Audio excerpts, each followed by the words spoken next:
Welcome, everybody, to another edition of Millennials Are Killing Capitalism Live.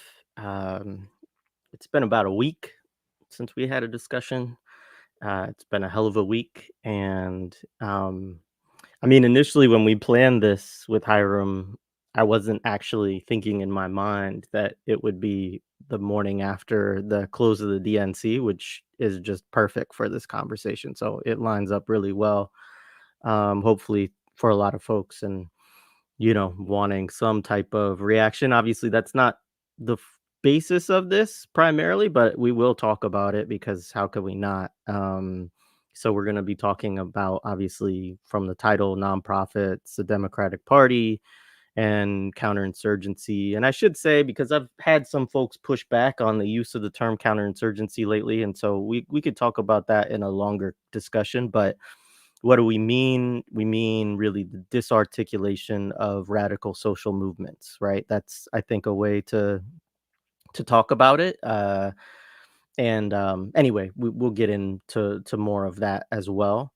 Um, there's a couple things I do want to say up front. Of course, like the video, subscribe to the channel, please, if you have not done so yet. And then there are a couple of fundraisers that I actually want to plug real quick. One is for Comrade. I'm gonna actually put this in the chat and then share my screen real quick. But Elder Revolutionary Ashanti Alston is looking to, it looks like, move into, a housing situation, for basically to get some temporary help. There's some discussion on it in the link, basically, to renovate, it sounds like, his apartment to make it more suitable for I don't know all of what he has going on from the health situation, but obviously he's an elder, right? And revolutionary, somebody who has given a lot, former political prisoner as well, prisoner of war, we should say. And yeah, so I want to lift that up first. And we gave a little something, or maybe I didn't yet, but I will. And I hope others will do the same. And so that's one. There's one other one I do want to share as well. This has to do with the comrades in Kenya that we've been having discussions with for a couple of years now. Um, they've been organizing around the Ruto must go protests. Before that, the finance bill protests. They've done a lot of organizing on the ground, grassroots, preceding that. And I'm going to share my screen here, and then there's a link that I will also put in the show description. We came up with this, we being myself and Dindi Katanga, along with Wanjiru, who we've had on. Most recent conversation is on we had about 9 days ago, I think, on the podcast. And in that conversation, he talked a little bit about doing people's assemblies, and one way that people in the Imperial Corps could help out with their organizing and their struggle would be to help raise some money for some food so that they can have a meal with their people's assemblies all around the country. And so, they're looking for $2,000 in this case, so a very modest goal. We have contributed to this one already, as have a couple of other folks. And encourage people to do that for them so that we can, just, I think it's a great example of, material solidarity and ways we can support people's movements in other parts of the world. And it's a modest ask. So if you can, the link is in the chat right now. All right, that stuff out of the way, and I encourage people to click those links to share. Really excited for this conversation. Really enjoyed the prior conversation we had with Hiram around nonprofit mystification, counterinsurgency, and George Jackson. We laid out a lot of groundwork for this conversation, and one thing that we talked about in that discussion was the role of elections, right? The role of the nonprofit organizations that we were discussing, a lot of them related to the movement for Black Lives, but also a lot of just social justice oriented nonprofits, foundations, etc. Um, and how they function, the role that they serve, and um, beyond that, we talked a little bit about elections in the Democratic Party, but that wasn't the primary focus of that conversation. And so we wanted to have a little bit more of a pointed discussion around that. So let me introduce Hiram. I think everybody here probably knows Hiram, but Hiram Rivera is an organizer and popular educator with 20 years experience working on issues of education justice, carceral abolition, and political prisoners. He's led local and statewide campaigns in his native New Haven, Connecticut, New York City, and Philadelphia. Hiram has been an ongoing organizing trainer for the past 7 years with the School of Unity and Liberation in Oakland and the George Jackson Organizing School, which he co-founded in 2023. He's the former executive director of the Philadelphia Student Union, co-founder of the organization Black Men Build, and currently serves as the founding director of the Community Resource Hub, a national organization providing research, training, and technical assistance to groups across the country running defund and police abolition campaigns. So, without further ado, Hiram, welcome back to Millennials Are Killing Capitalism. It's good to be with you, man. It's good to be back. It's good to be back. Thanks for having me. You're always welcome, and I'm really looking forward to this discussion. Partly because I'm pissed off, and when you're pissed off, it's good to talk about it with people who are also pissed off, and so That's true. on some selfish level, I'm looking forward to it just on that level. So, yeah, I thought we'd start just by And really quick, Jared, want to just make this promise to the audience. This show is not going to be 3 hours like the last time I was on. I'm going to condense it and keep it concise. right on. Um, so we just had the DNC. It just wrapped up last night. I don't know how much of it you were subjected to or subjected yourself to. If you're like me, not too much, but enough to remind yourself of just like how depraved the Democratic Party is. And if so, what are some of the thoughts that you came away with from that, particularly anything, kind of relevant to this topic today of nonprofit, social justice oriented ones, and ones that pride themselves on kind of policy work and gaining concessions from the Democratic Party or changing it from within? Yeah, so I watched a good amount, I would say, definitely like last night, towards the end of last night and uh the day before, I guess when the Obamas were on. And there were a few things that stood out to me. One, it was pure entertainment, right? It felt like I was watching the ESPYs. The ESPYs, for folks who don't know, is like the Oscars of the sports world. The amount of hip hop and stuff that was kind of like thrown in with Lil Jon or the Kendrick Lamar songs, right? You have DL Hughley, the roast of Donald Trump, which is what it was, right? We heard very little in terms of like policy, heard very little in terms of what is going to be done to alleviate the impacts of inflation, the wars that are happening around the country, recessions, and it was just a constant roast and of Donald Trump. What I also saw was heavy blue MAGA, the USA signs, the USA chants constantly, right? It felt uh, something that you would expect from the Republicans, right? Was also being seen on the Democratic side, and so the amount of Republicans that were on stage. You have folks like Ana Navarro, whose family comes out of the Contras, right, in Nicaragua, and staunch anti-communist police on stage, right, talking about the wonders and the joy of crime going down as police funding is going up. And then lastly, what really stood out to me from all this was just the recommitting, reassuring, and the pledging of allegiance to US imperialism, US militarism, US imperial violence across the globe, and domestically as well. Right? That really stood out with the chants of USA, USA.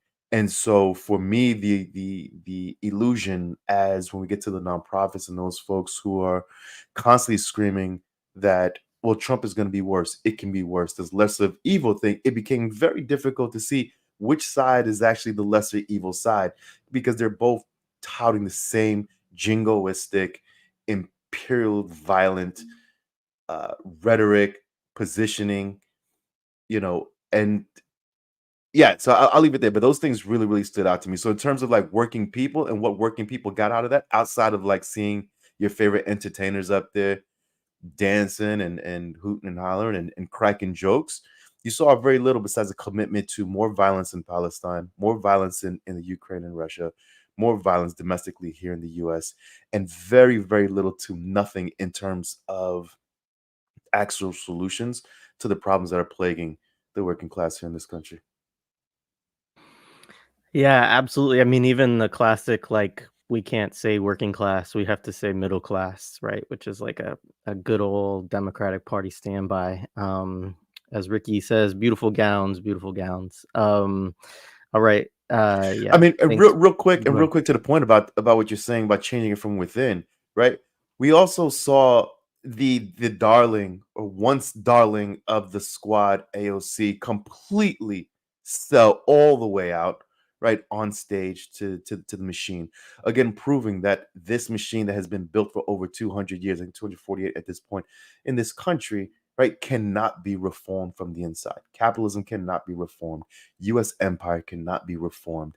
You can't lesser evil your way to victory, or to whatever else it is that these folks are trying to say, because you see that there. And what the squad has now been reduced to: one, those who have been primaried out, right, are gone, and those who weren't are giving speeches on the grass outside of the DNC, right, with the uncommitted folks who are having very little influence, very little impact, very little power to do anything other than cry and whine and beg. That was also very evident to me. Yeah. Yeah, absolutely. Yeah, AOC, I mean, anytime I watch AOC at this point, she just reminds me of Obama, like that's honestly what I think about, is like this, like, you come out of this community organizing thing, you make certain platitudes or references to kind of keep people on the left, thinking you're trying to work from within or whatever. And but yeah, I mean, absolutely. I mean, it was very interesting yesterday morning. I was watching like CBS This Morning, and they were talking about her as a rising star and how she's become a serious politician now, and this and that, and yeah, I mean, as folks have said, like Obama really got his lift by doing speeches at the DNC before, Right, he became a candidate eventually, right.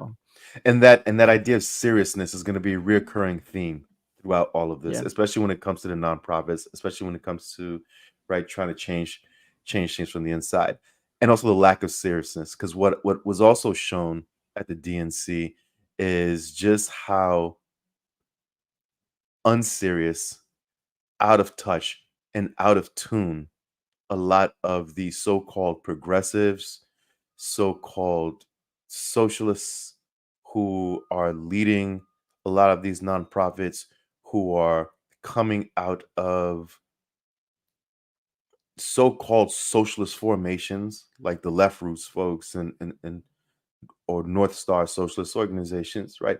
Who are aligning themselves with this party, who are aligning themselves in the name of harm reduction, in the name of fighting off fascism, but are still lining up and showing the weakness in their ability to be able to have any influence whatsoever over these politicians, over these institutions, right? I think one thing that stood out to me, and just in the humor of it all, was the tweets that you see, and one of them in particular was one from Dan Denver of Jacobin Magazine's The Dig podcast, who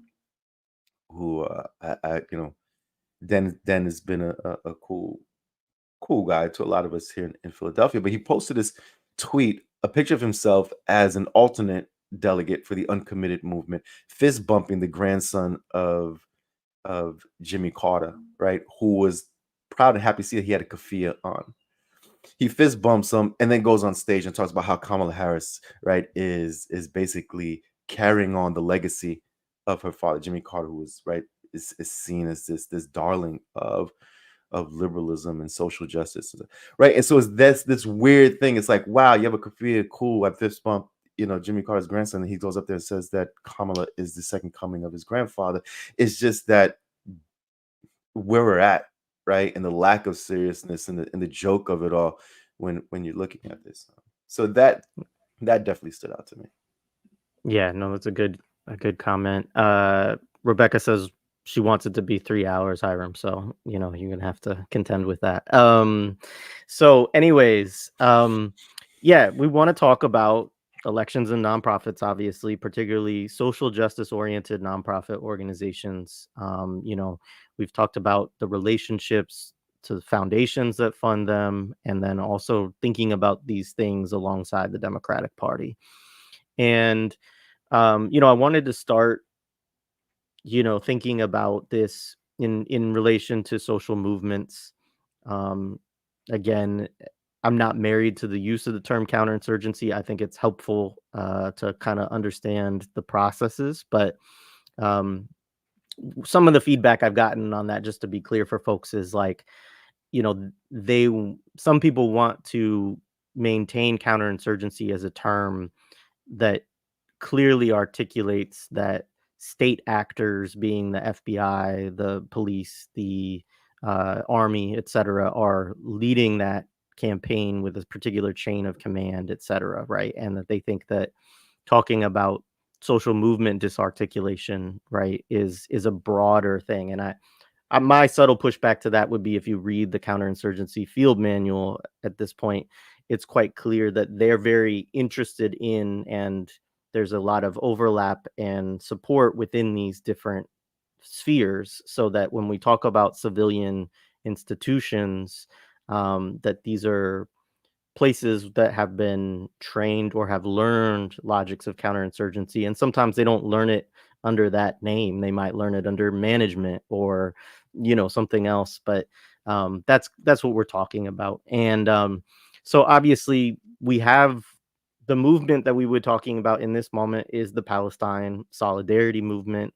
Um, and I think quite clearly there is an insurgent component of that, which is in Palestine, right? We should be clear about that. It's Palestine, the axis of resistance, et cetera. That's what really, grounds a kind of insurgency. And the response is genocide, right? And, the response then is to try to separate out different components of that movement from the people in Palestine, the struggle in Palestine, and to disarticulate what that solidarity movement looks like in the United States. So I just wanted to share with folks that's kind of the thinking there. But we really want to talk a lot about 2020, right? Because it's recent in memory. We could talk about it and think about the George Floyd rebellion as the big kind of social movement that was prominent just 4 years ago. It seems like a long time when you look at the policy and the statements, the things you were talking about bringing police. Kamala starting her speech off last night talking about, a prosecutor and we the people, as the people always are the one. The prosecutor is on the side of all of us against the harm that's inflicted against the individual, right? Um, so, we could go back and we can talk about other elections, and we'll probably do that a little bit. Um, but yeah, we wanted to kind of start there. So, what do you think about this in terms of how you're thinking about things? What's the importance of Palestine and organizing around it to this election currently? How does it play into this context in your view? What are you thinking about right now?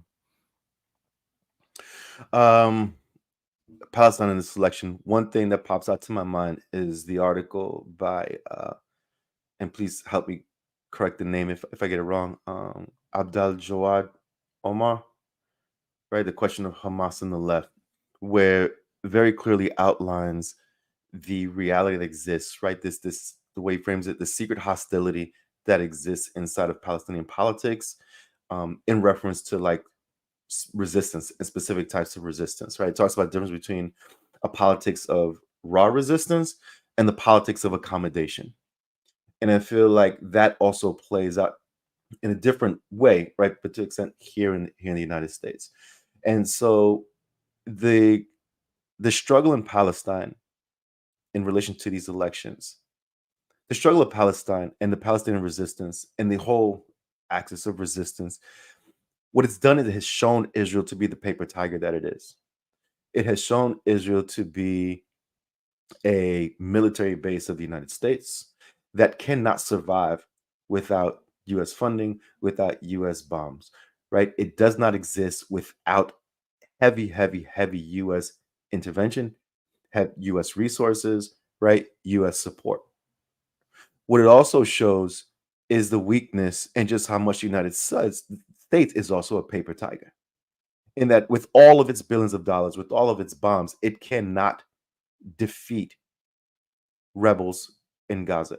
It cannot topple uh, administrations in Russia. It doesn't have the same way or ability to control the globe the way it did decades ago. It's trying to do it in Venezuela. It's trying to do it all throughout of Latin America, and it just can't do it in the same way that it did. The resistance continues to grow and continues to grow and continues to win. And as long as, right, and we learned this from Vietnam, the goal isn't so much about winning that war, it's about just continuing to fight. And so, as more and more rebels in Palestine are joining the resistance, right? There's videos that come out from Electronic Intifada and the Al Qassam brigades with their 2024 class, right? The new recruits who are coming in and who are taking the struggle into a deeper level in terms of that fight over there. It's showing, right? It's unmasking the realities of these paper tigers and that they can be defeated and that they will be defeated. How that shows up in these elections is that now you have a whole population, a whole generation of young people have been completely radicalized and politicized on their college campuses, in the streets through this Palestinian movement. There's a different generation of young people who are radicalized from the Ferguson and Mike Brown uprisings of 10 years ago in that BLM moment. That BLM moment is done, right? And what the Palestine resistance has shown is that that moment of struggle is done. Not that those issues and those organizations are done and go away, but in terms of how we understand the state, how we understand the United States domestically and internationally, and how we understand resistance to these regimes and these administrations from young people, because revolution is a young person's thing, right? And so what we see through the Palestinian struggle and through the axis of resistance is a deeper questioning of not only US policy internationally and domestically, but of the US system as a whole, of capitalism's need for violence, of capitalism's need for extraction and disruption, the climate catastrophes, right? The gross uh, inflation that is crippling folks in the supermarkets, that's crippling folks in every facet of our lives. You have the colonies that are dying at rapid rates, right? Puerto Rico, over 1 million people with no electricity, be- as a result of this last hurricane, but really as a result of the privatization of the electrical grid system that was sold off under the Promesa Act that was signed by Barack Obama. And you have a whole generation of folks who are now looking at a different way of fighting back, and they're putting their bodies on the line, and they're risking injury, right? And they're taking inspiration from the folks in Gaza, and not just the rebels, but from everyday citizens who we have for 10 months, 11 months now have watched their babies be blown to smithereens, their husbands blown to smithereens, their families, their mothers, their grandmothers, complete buildings collapsing on human beings. I mean, the most horrific images that none of us will ever be able to get out of our minds. We've watched that every single day, all day for 11 months. And to see a people who continue to struggle, who continue to, in the midst of crying, carrying dead babies. I cannot fathom, I cannot fathom carrying my child as his head is completely blown open, carrying pieces of my baby. I can't fathom that. I can't imagine that. I'm incapable of understanding that. But to see them do that and still try to take care of themselves. You still hit the Instagrams of them feeding cats, of feeding animals, them of dancing, of laughing, a level of superhuman courage, self-respect, and dignity that I have never seen a group of human beings hold with my own eyes. The only time we've heard of this could possibly be during the times of slavery in this country with those enslaved Africans, right? Resisting 400 years of that terror and to continue to push forward. But with my own eyes, this is the first time I've seen it. And with their own eyes, young people who've only known war their whole entire lives, who've only known a country at war their whole entire lives, are seeing another way out. And they're also seeing that sometimes the greatest sacrifice you can make is the noblest one. And it is the right decision. And what happens, happens, right? But what I'm not going to do is I'm not going to sit by and just wait for death, because death is coming. And it's not just coming for them, it's coming for us as well. There is no way that we can continue to live in a country in which we can't afford to own a home. We can't afford to pay rent. Our jobs don't pay us living wages. We can't afford groceries. And the groceries that we get are so infused with chemicals and all kinds of bad poisons that are killing us with the diseases, with the pandemics, in a healthcare system that just wants to continue to make money off us, but doesn't want to cure anything. Under a system that continues to cripple a Cuban government and a Cuban people who are dying and facing sanctions and economic repression that has now at this point gone beyond the special period of the 90s, and who are still able to make more than one COVID vaccine for their people, who are still willing to take that vaccine and share it with the rest of the world, who are still able to make treatments to cure certain forms of cancer, treatments to cure certain forms of diabetes, treatments to cure certain forms of Alzheimer's disease, of which my grandfather is suffering from. And you expect young people today to sit back and understand that and not be willing to fight like hell and do something different? It is impossible, because our death is inevitable in this country. Because we also have a government, as proven by the DNC, as proven by a presidential candidate who was not elected, who was not right, didn't win any votes, who has campaigned with no platform, who received all of the endorsements, right, and adoration and coronation from the so-called progressive and radical left in this country, without a single platform, just based off fear mongering of what Donald Trump can do and will do, as if all this isn't happening already. Our death is inevitable. And so the only way out is to fight. And so when I say that BLM moment is done, it's because, what happened with that was, with all the victories, we talked about this in the last episode, there was a lot of progress that was made. There was a lot of victories that came out of that. One was transforming the politics and the way we understood abolition, and even the notion of abolition and what was possible in a police-free world comes out of that struggle, right? It put back on the front page and in the front of a lot of people's minds the Black radical tradition, the historical Black radical tradition, right? It was through that movement, with all of its complexities, all of its contradictions, in which Black August, right, as we're still in Black August, is put back on in front of the people's minds. So we can't dismiss that and ignore that. But what also comes out of that was that when we had the people in the streets, the uprisings that came out, right? We saw that these leaders and these organizations, these movements, then get sucked into the bureaucracy of the Democratic Party and elections, primarily through Defund, right? As someone whose organization, right, you read the bio, involved in Defund. I am not, again, like I said in the first show, I am not immune to this. I speak from being inside of it, having been inside of it, right? That Defund took our folks out of the streets and put them into the bureaucracy of city government, put them into the bureaucracy, right, of electoral politics. Because then it was about winning these campaigns, trying to alleviate police violence and do away with police violence in the police state that we live in by way of policy and budget campaigns that relies on negotiations and concessions from the state.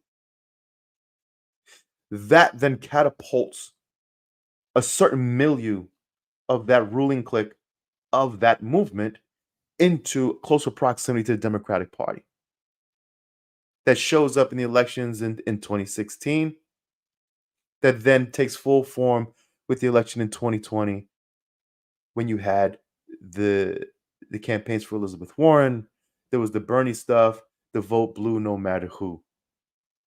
At that point as well, you have other organizations, again, I had mentioned before, organizations like Left Roots, right, who are using socialist language, again, to convince folks and push folks into that bureaucratic relationship with the Democratic Party as a form of harm reduction, because we have to stop Donald Trump. We can't have another Donald Trump term because of all the right-wing violence that we saw that came as a result of that fiasco.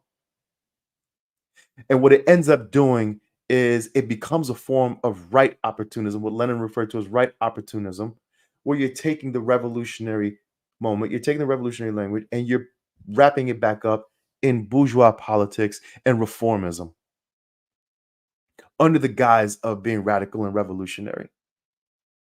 The reason a lot of that was done was because, again, to be taken serious. What comes from the nonprofit sector, what comes from a lot of these nonprofit leaders is that if you are not engaging with elections, if you're not engaging with bourgeois elections, then you're not serious. And you're not being serious about politics. You're not being serious about leadership. You're not being serious about governance, and you're not being serious about long-term solutions to these problems. Because for them, what they see is we have a problem of policy. And policy problems, in their words, right, directly, can be undone with better policy. This is where that right opportunity comes, because history shows that that's not true. Democracy cannot live under capitalism. That's not how capitalism works. And therefore, you cannot reform this. There's no policy that can undo capitalist extraction, capitalist exploitation of our labor and of the planet. There just is no policy that can mitigate that. I'll stop there because I'm trying to keep this less than 3 hours. But so No, that real was quick, great, man. to go back to Palestine, then, right? What we see is that the mass mobilizations have now become teachable moments. Mass mobilizations has been a thing since the Ferguson uprisings and the BLMs and the sloganeering. What led to that was the elevating of individuals, right? So during that BLM moment in the last 10 years, what happened wasn't the creation of institutions. With the amount, hundreds of millions of dollars that was dumped into that movement, what do we have today? There were no real institutions specifically for Black people, right? And the Black community. And there's no Black community. We're talking about 46 million Black people. So to be clear, I don't consider it a Black community. 46 million Black people constitute a nation. It would be the 33rd largest country in on the planet, right? There's more Black people in this country than there are people, period, in Canada.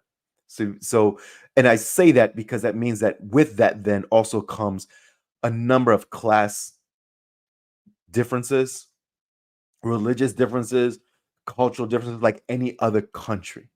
And to continue to look at Black people in this country as just monolithic. And I'm talking about USA born Black people, right? We can also add the diaspora, which adds a whole nother component to that, right? You can't just look at it as one community. It's grown well beyond that.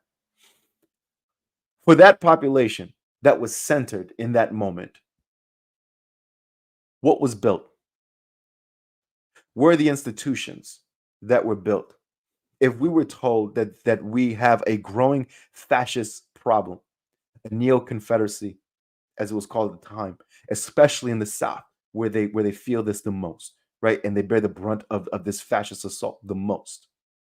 And you had 10 years with hundreds of millions of dollars dumped into this movement. Where are the institutions that were built to protect our people from this assault so that we're not here in 2024 screaming and crying that anything but Trump, anything but Trump.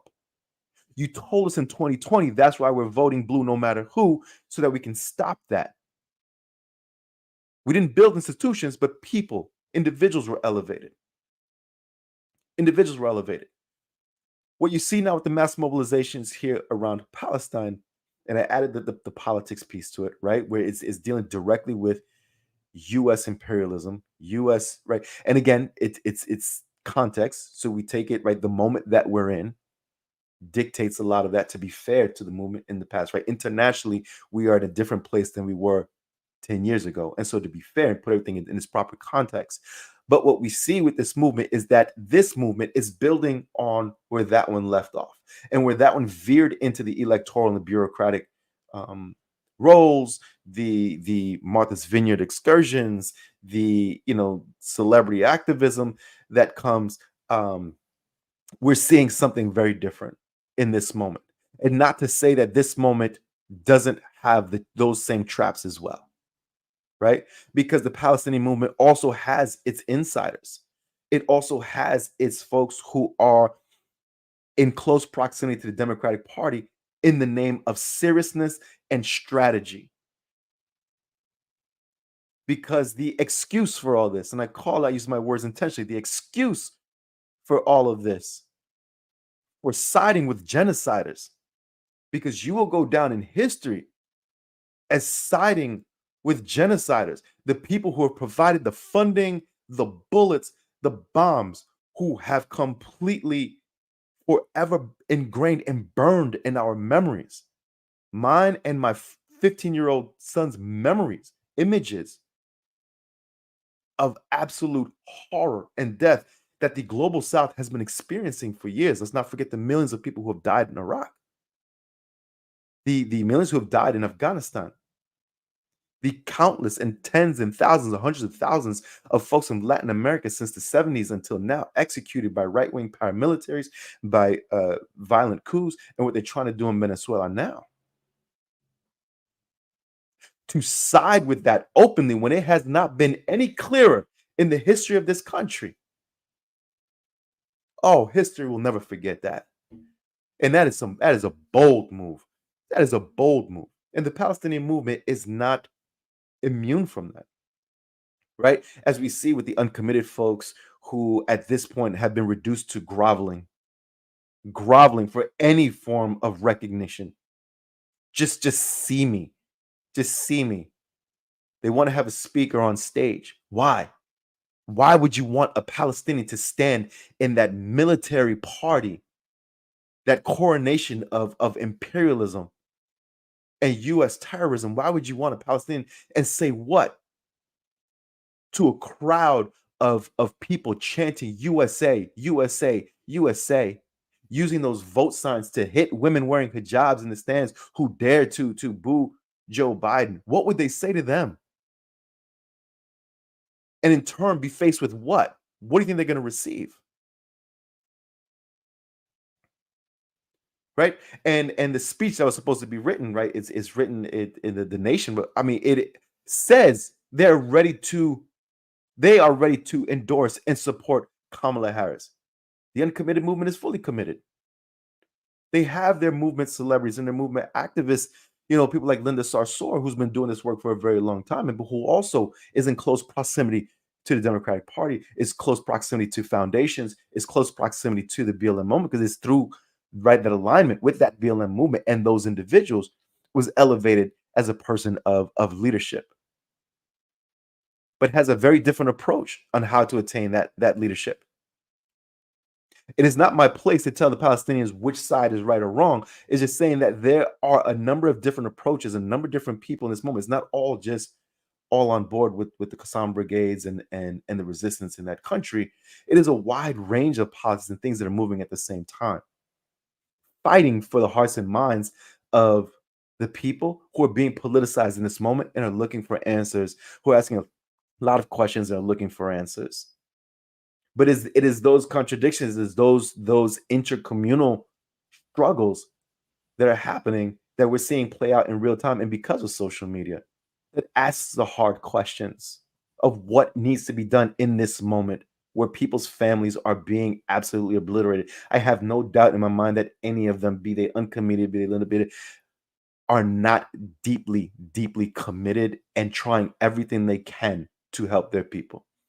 I don't deny that one bit. They have different strategies and different approaches, and they're trying different ways. And again, this seriousness piece, this strategic piece that our movements and our movement leaders have really gotten into by way of the Democratic Party is playing a significant role. And again, we saw that even with the third party nominations and stuff in the Green parties and Philadelphia's own Nura Erakat, right? And the inability to come to an agreement on how to approach even the third party or her potential vice president candidacy in relation to trying to win concessions from the Democratic Party, and a belief that the Democratic Party is willing to listen and do what we ask them, or that they can even be bendable and moved at all. Yeah, right on. As you're doing that, I'm going to share something real quick. We talked about this a little bit when we were talking about this conversation. Where did it just go?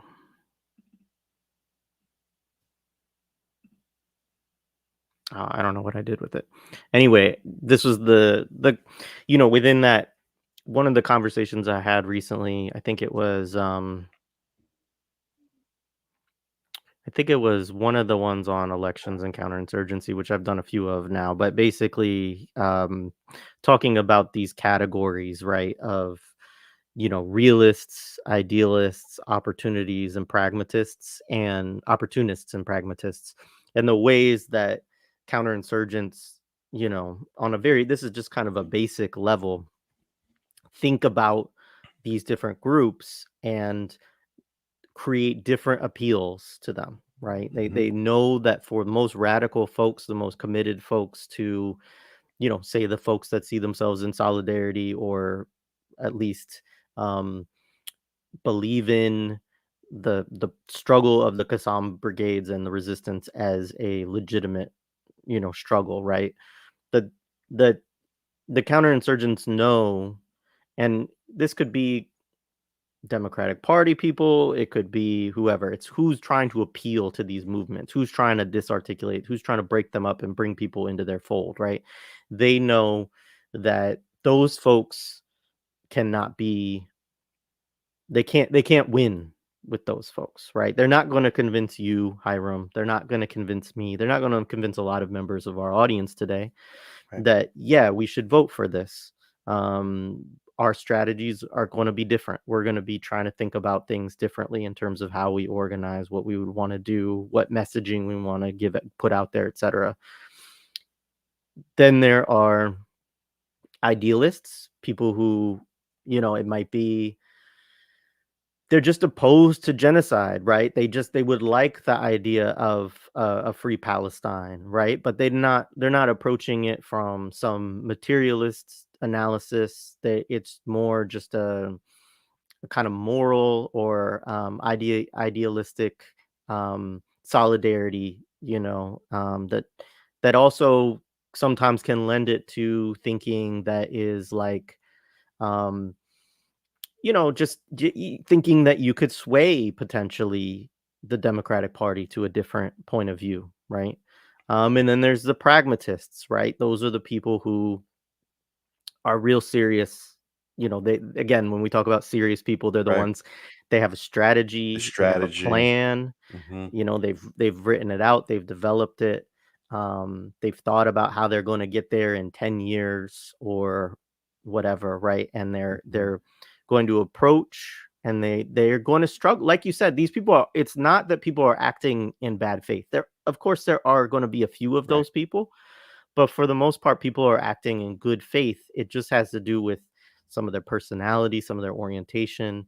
And um, so there's those folks. And then there's opportunists. And this is also where you get a lot of the elevation of individuals, right? People who are like, I'm in this, but I'm also looking for ways that I can boost my brand, or um, as you said, right opportunism, to like looking for ways to fold things into, if I'm if I and this is where we can go a little bit more with this conversation too, I think, as we go on with it, is that there's exchanges that are made, right? Of, if Yeah. you play a certain game and you move a certain way, that you're going to have access to certain resources. Right. Um, it may not be in the form of you getting a check. It might Right. be, but it may be in the form of opportunities, rooms you're welcomed into, foundation money that you can apply to that will be looked at favorably, Right.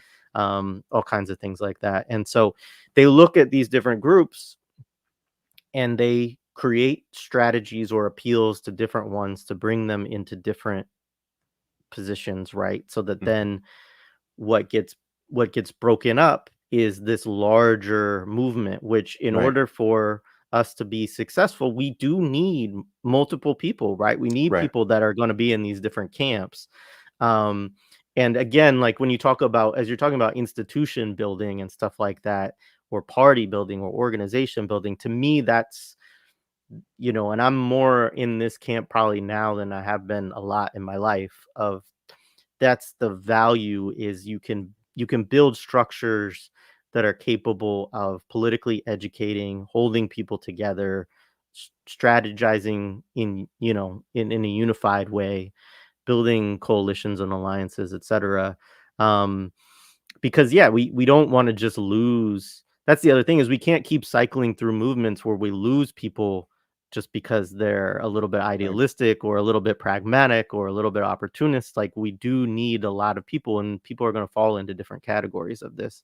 And I mean, maybe that's the difference between, like, cadre organizing and mass organizing to some extent, is how do you deal with those different contradictions. But um Yeah. I yeah. mean, for me, the when I speak of the right opportunism, right, I'm looking at it in the Leninist sense, and not so much concerned with folks who want to be famous or platform their quirky books and eclectic ideas in politics, right? That we saw a lot of coming out of the BLM, that BLM moment.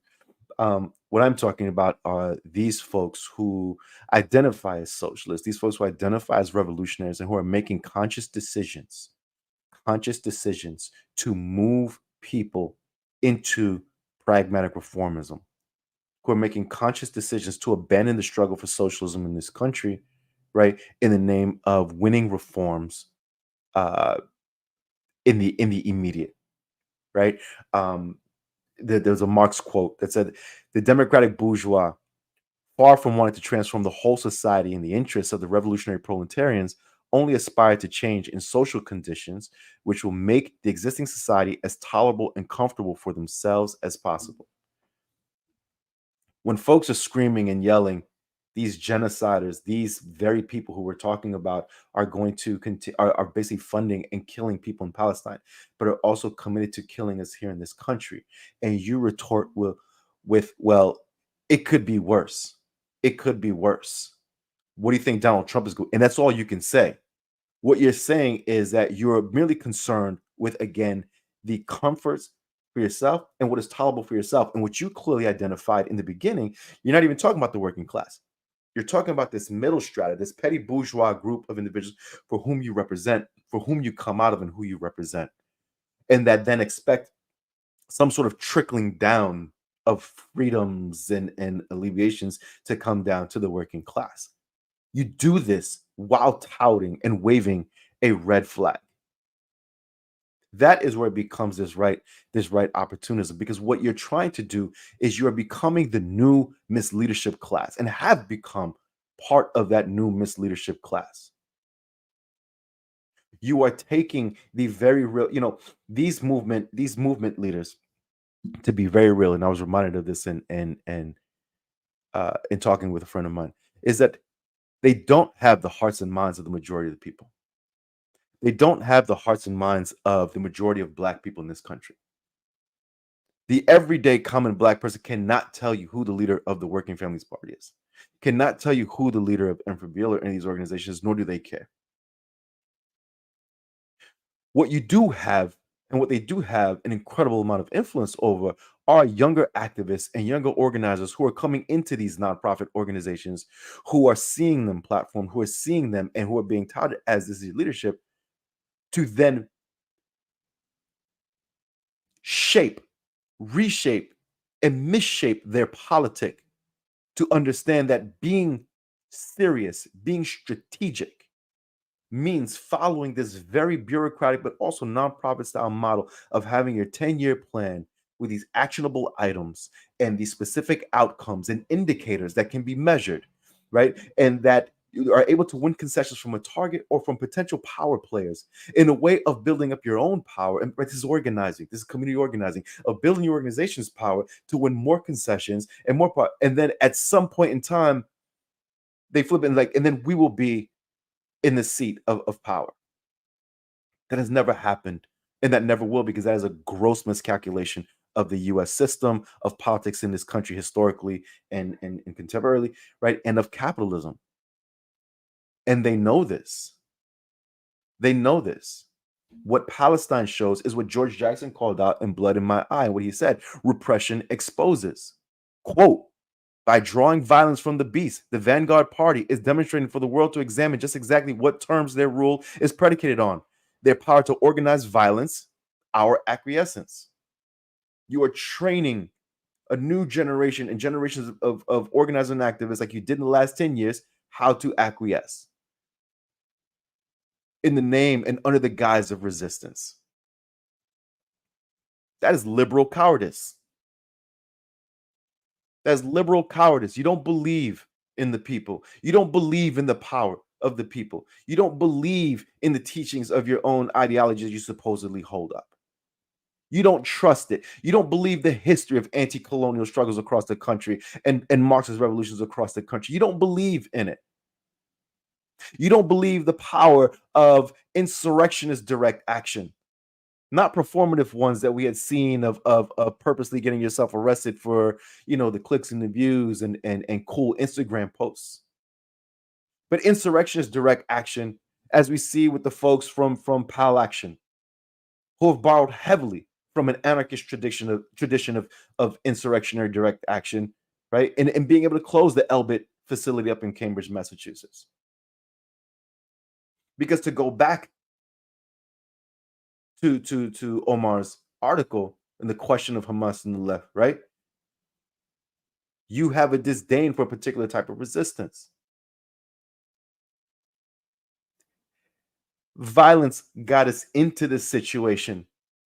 The violence of genocide of the indigenous people in this land, the violence of the Ma'afa, the African slave trade and the Holocaust, the violence of the anti-Marxism and the McCarthyism in this country, the violence of COINTELPRO, the violence of what we're seeing today, the violence of bankrupting our schools, doing away with housing, doing away with our food.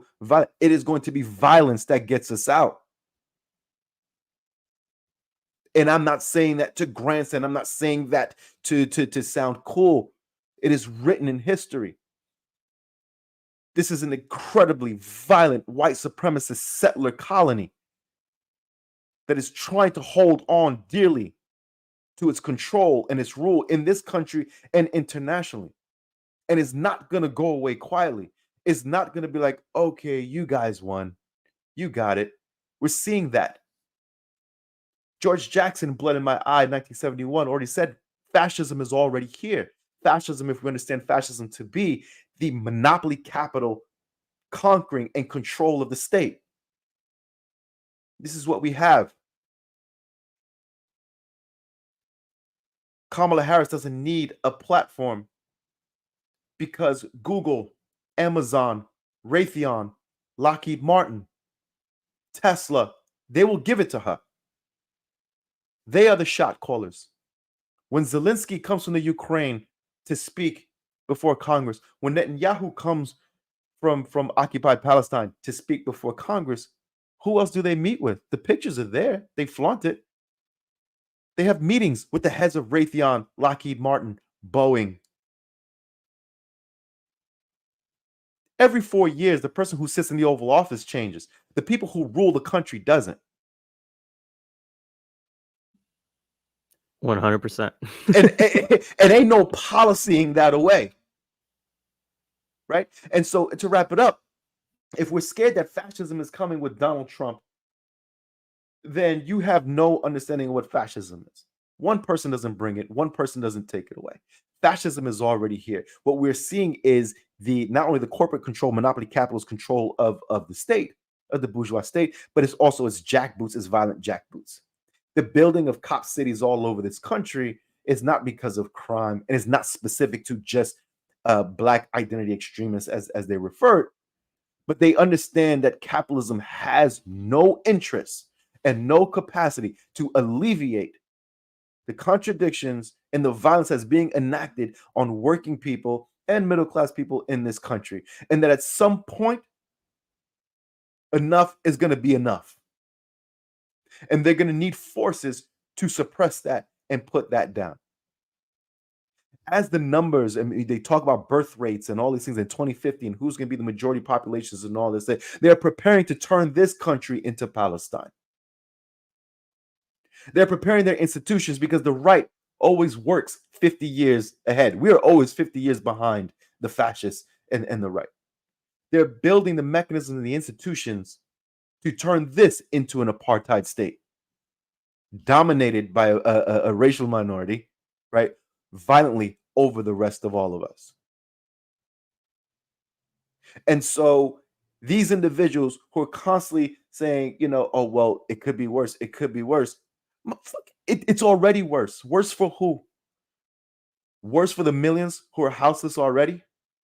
Worse for the hundreds of thousands of trans people who still cannot get adequate health care or meaningful employment in this country, who we watch a world go crazy because of both right-wing and liberal media completely railing against that Algerian woman boxer in the Olympics. Worse for who? A police state that has been coming out of the decades of BLM moment, have killed more people and has more funding than they've ever had before, so much so that they can stand at the DNC and brag about it in our face. Worse for who? Who are you talking about? Worse for? We're seeing millions of Venezuelans who are displaced out of their country because they're starving because of crippling U.S. sanctions. We've seen Libya completely destroyed because of Hillary Clinton, Democrat, right, and her policy. We've seen Afghanistan, Iraq, the country of Syria completely destroyed. We've seen Puerto Rico completely being displaced and crippled. We've seen Argentina go full right-wing fascist. I mean, worse for who? Worse for who? Because if this man does not win the election, what are they going to say? It was stolen from us. January 6th already showed what they're doing. January 6th is a test run for these people. It didn't stop. They didn't tell, okay, we're going to cut that out. It's a test run. There is no stopping that violence. Not unless we build the institutions and the forces necessary to combat that violence. Because fascism will only yield if you have a counter force to push back against that. And so at some point in all this, I stopped worrying about the nonprofit sector. I stopped worrying about these leaders who, for real, do not have the hearts and minds of the mass majority of people. They speak to a chorus of folks in this very insular community themselves. And to funders, right? Billionaire funders and their foundations who also give funding to both of these parties. Because that's how policy is won in this country, through lobbying, through money. Cash rules. The Wu-Tang Clan taught us that in 1993. The Wu-Tang Clan taught us everything we needed to know about this country's government in 1993. All hail the Wu-Tang Clan, right? Cash rules everything around me. And so our organizations, what I'm concerned with is, what are the organizations that need to be built in this moment? Because you can't build those revolutionary parties and you can't build those revolutionary organizations in the middle of fascist violence and crisis. Lenin and Marx and Engels already taught us that,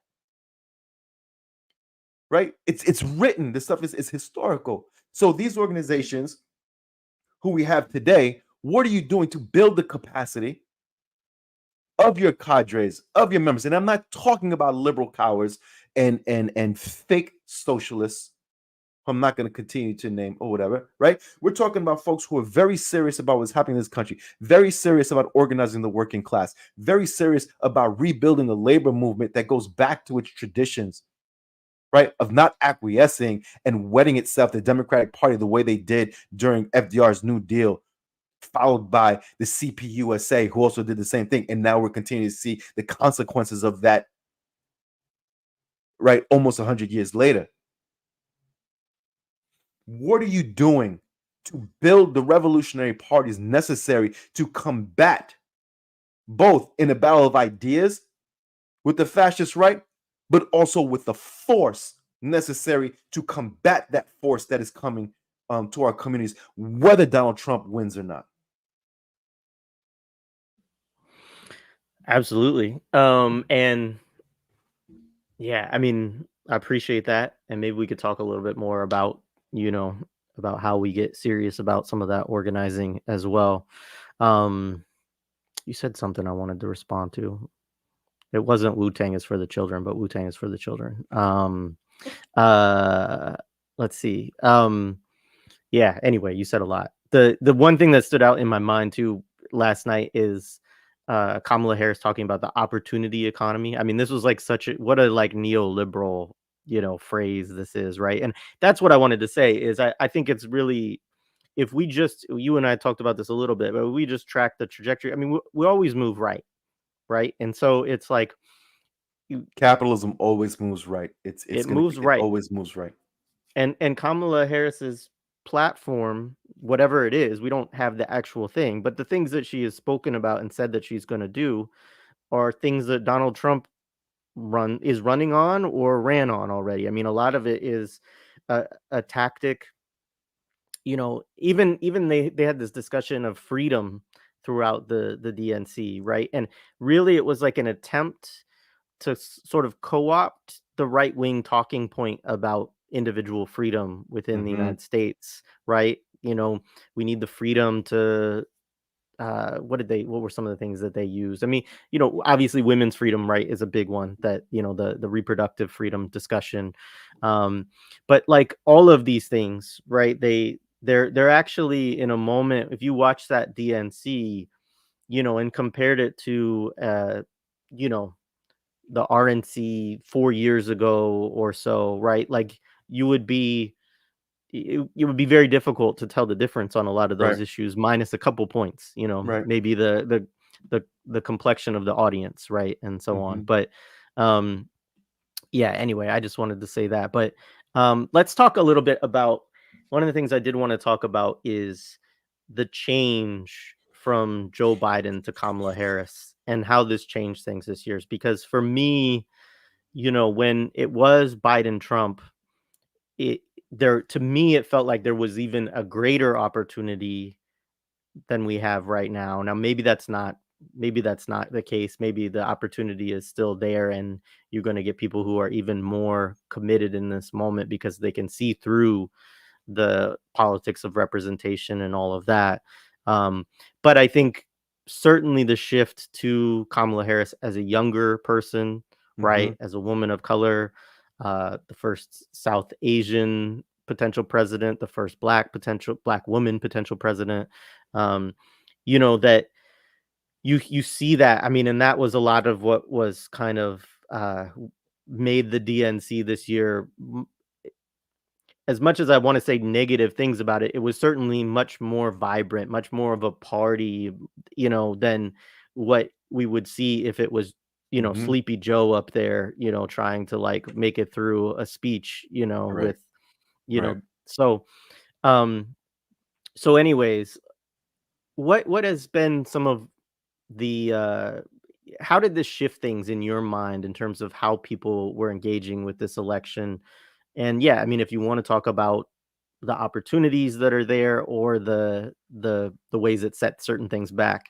Yeah, I mean it shifts a lot and it shifted a lot very quickly, right? Where I think for a lot of people in general, saw that there is a possibility in a real way of beating Donald Trump.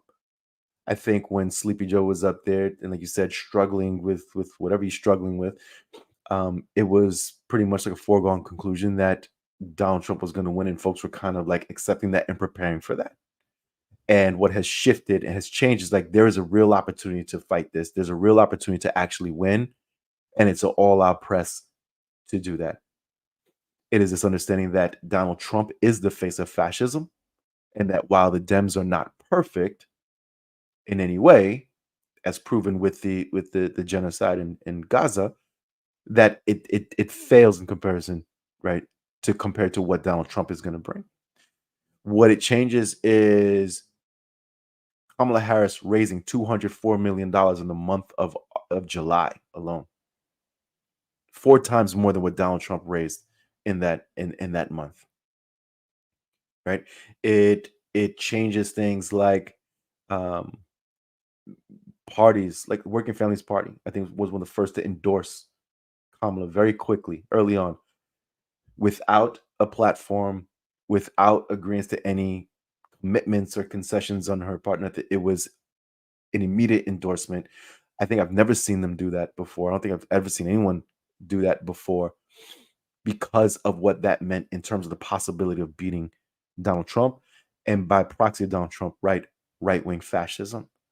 What we've seen is a presidential candidate who has won the endorsement and the backing of so many people without having to have a platform, without having to promise anyone a single thing, without having to commit to anything other than saying, I'm not Donald Trump.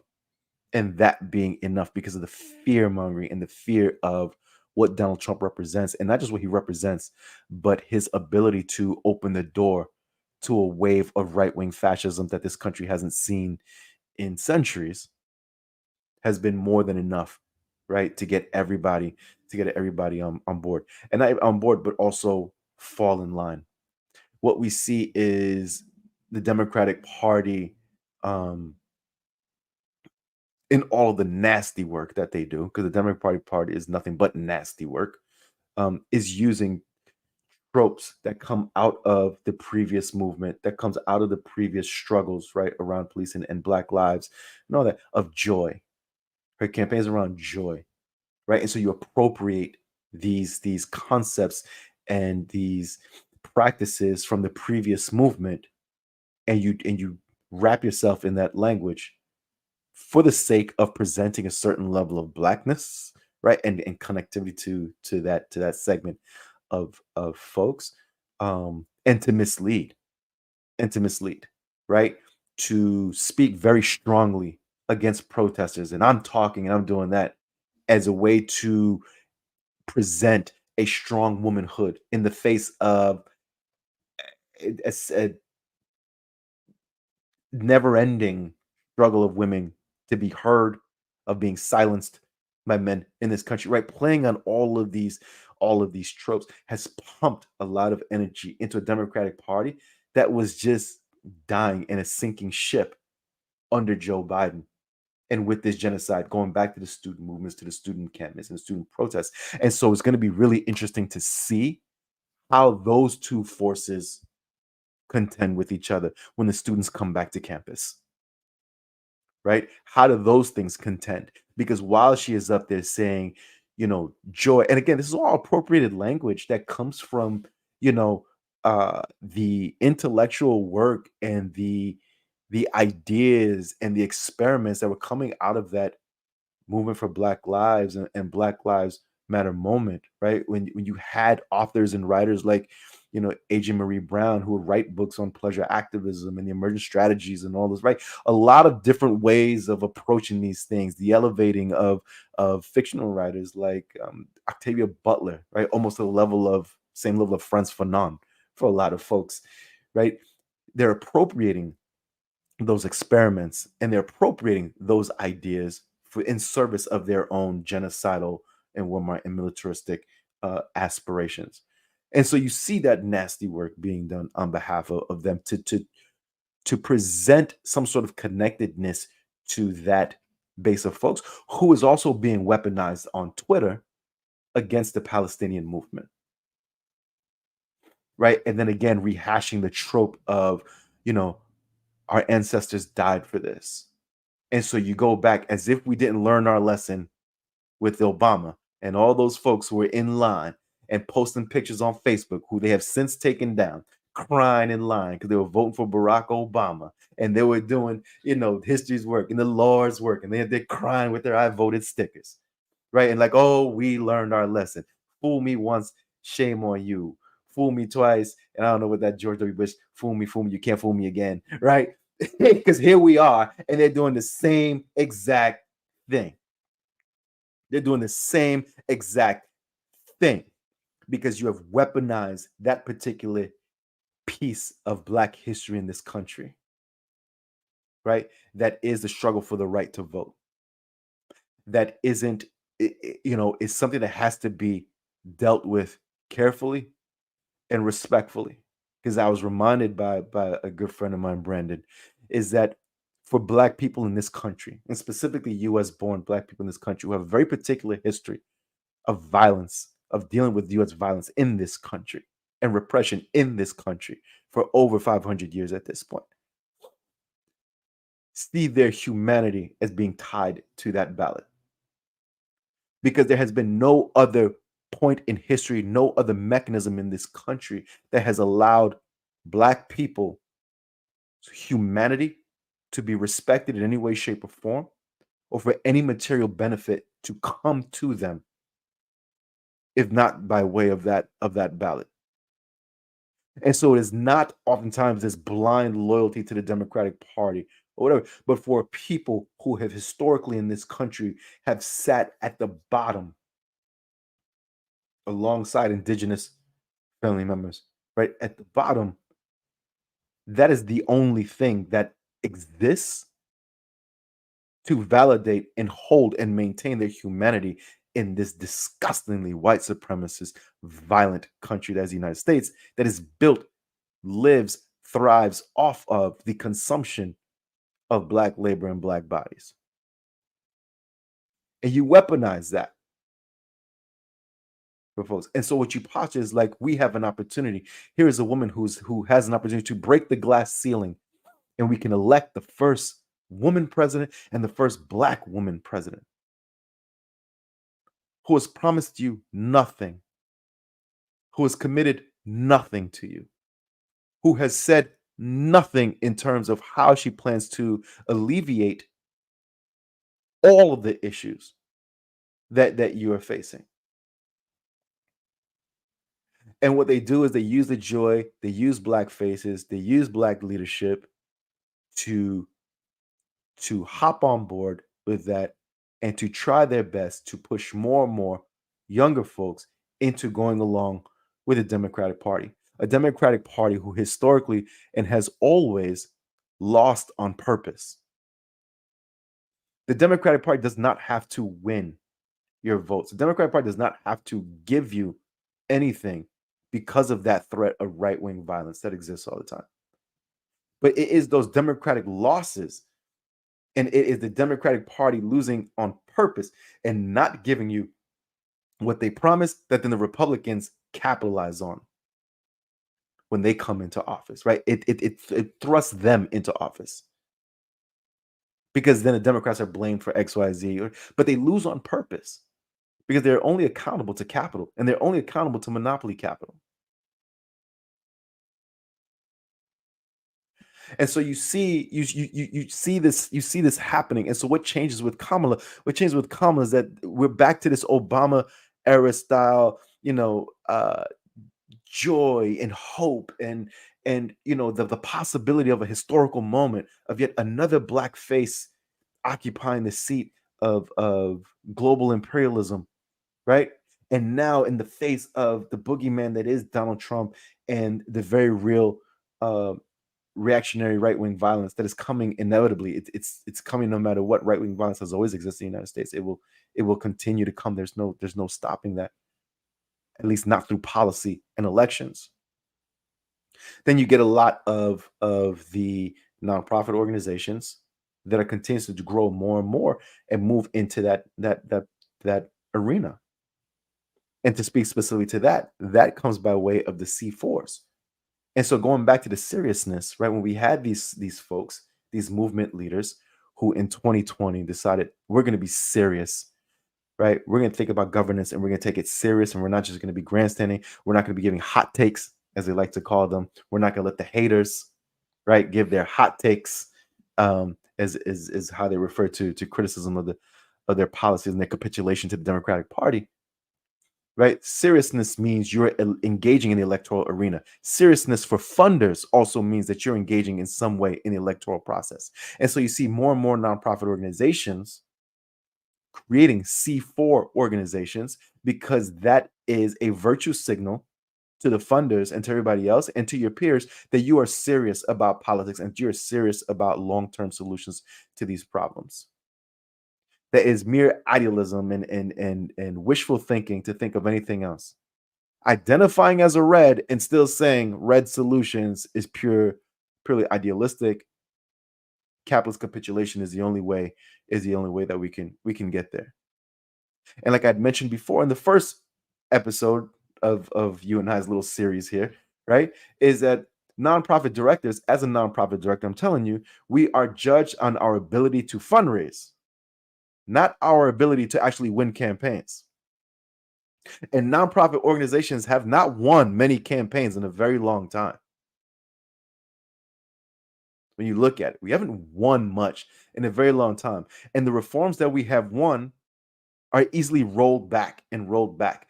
Daruba bin Wahad is always ranting and raving on Black liberation media, right? That we in this nonprofit sector are fighting for reforms that they already won in the 60s. He's like, we already won those things. The problem is that they get rolled back and you're in that hamster wheel.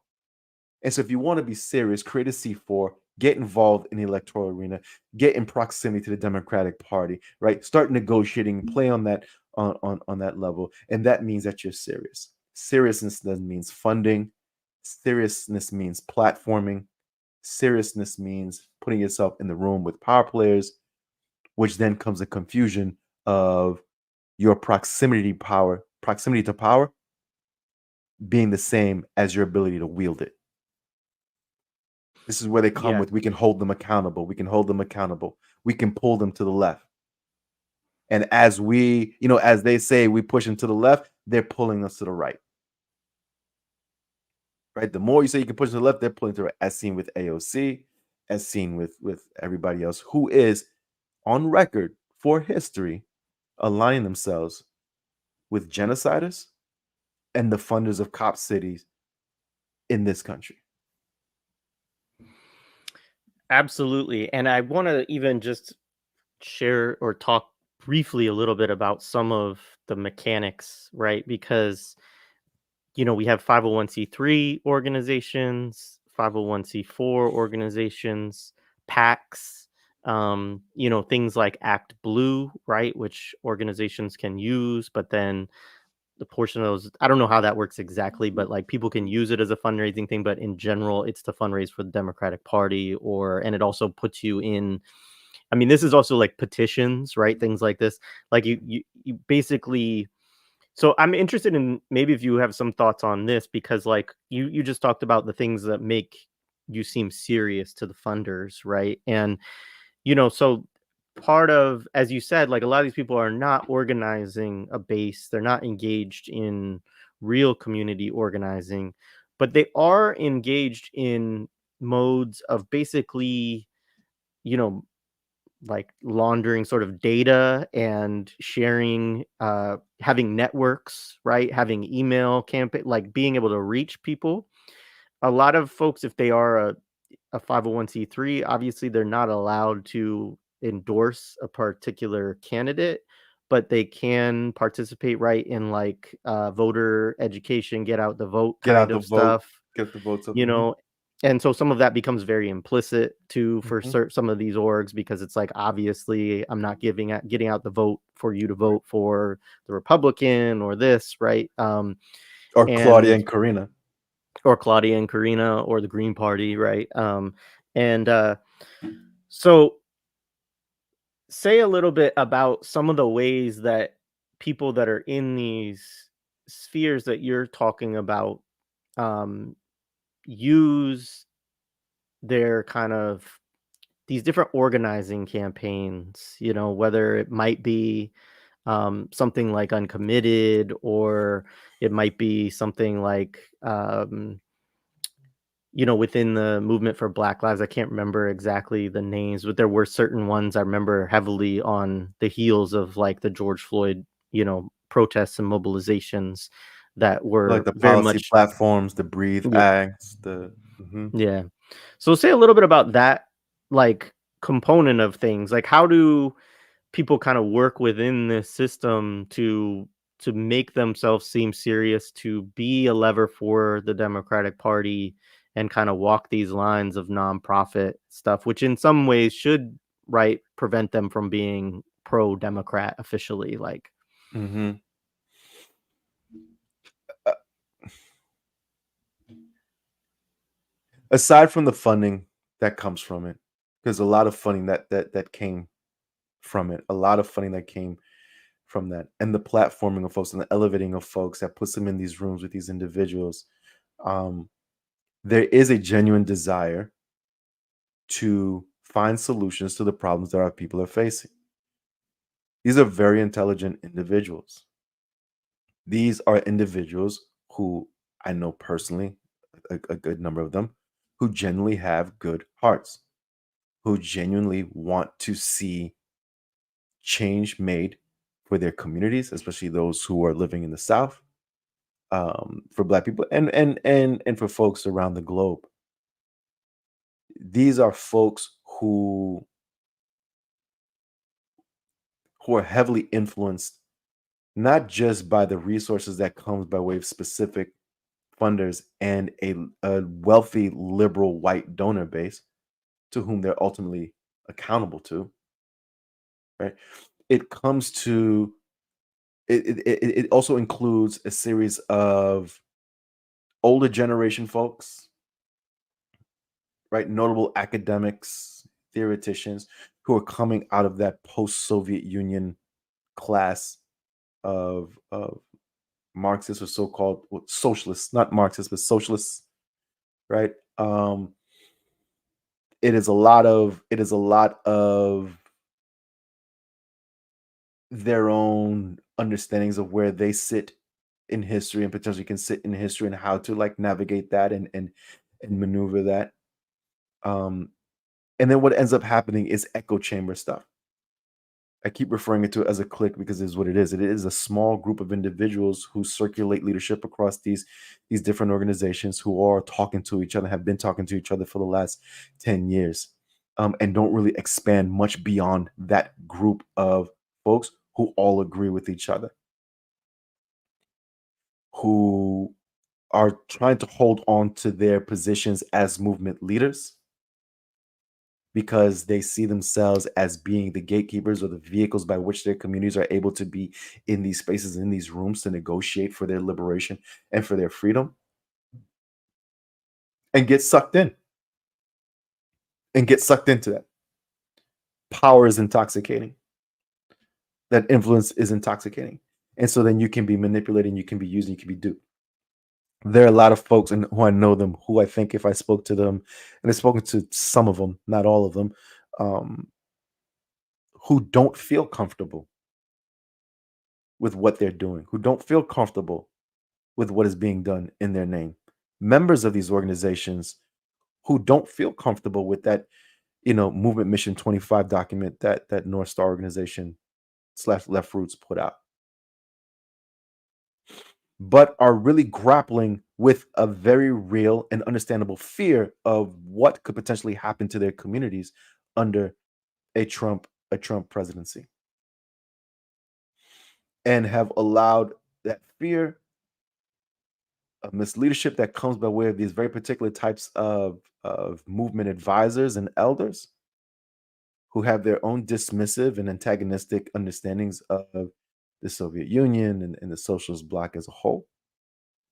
The resources that comes, and I'm not going to say specific to like their own personal bank accounts, but the resources that can be moved to their communities, to their organizations to continue to do this work, to continue to create these policies, to continue to try and fight.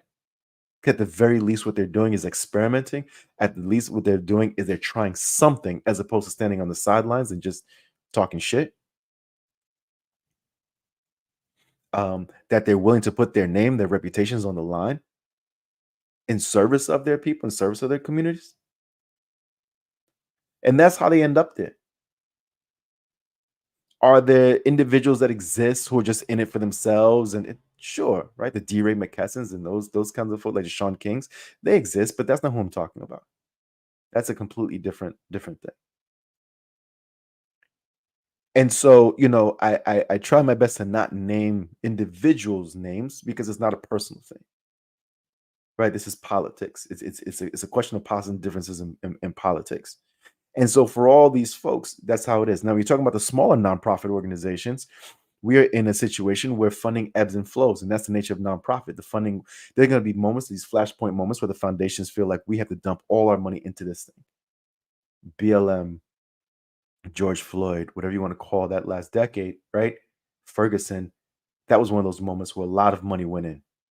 The nonprofit world is in this ebb moment now, where all the funding has been taken away. We're not getting funding for policing work. We're not getting funding for DEI work. We're not getting funding for anything that is deemed woke by the right wing, which now this right wing includes the Democratic Party after seeing these 3-4 days at the DNC. You're not getting funding to do climate change work. And so it's very hard in these nonprofit streets to get funding.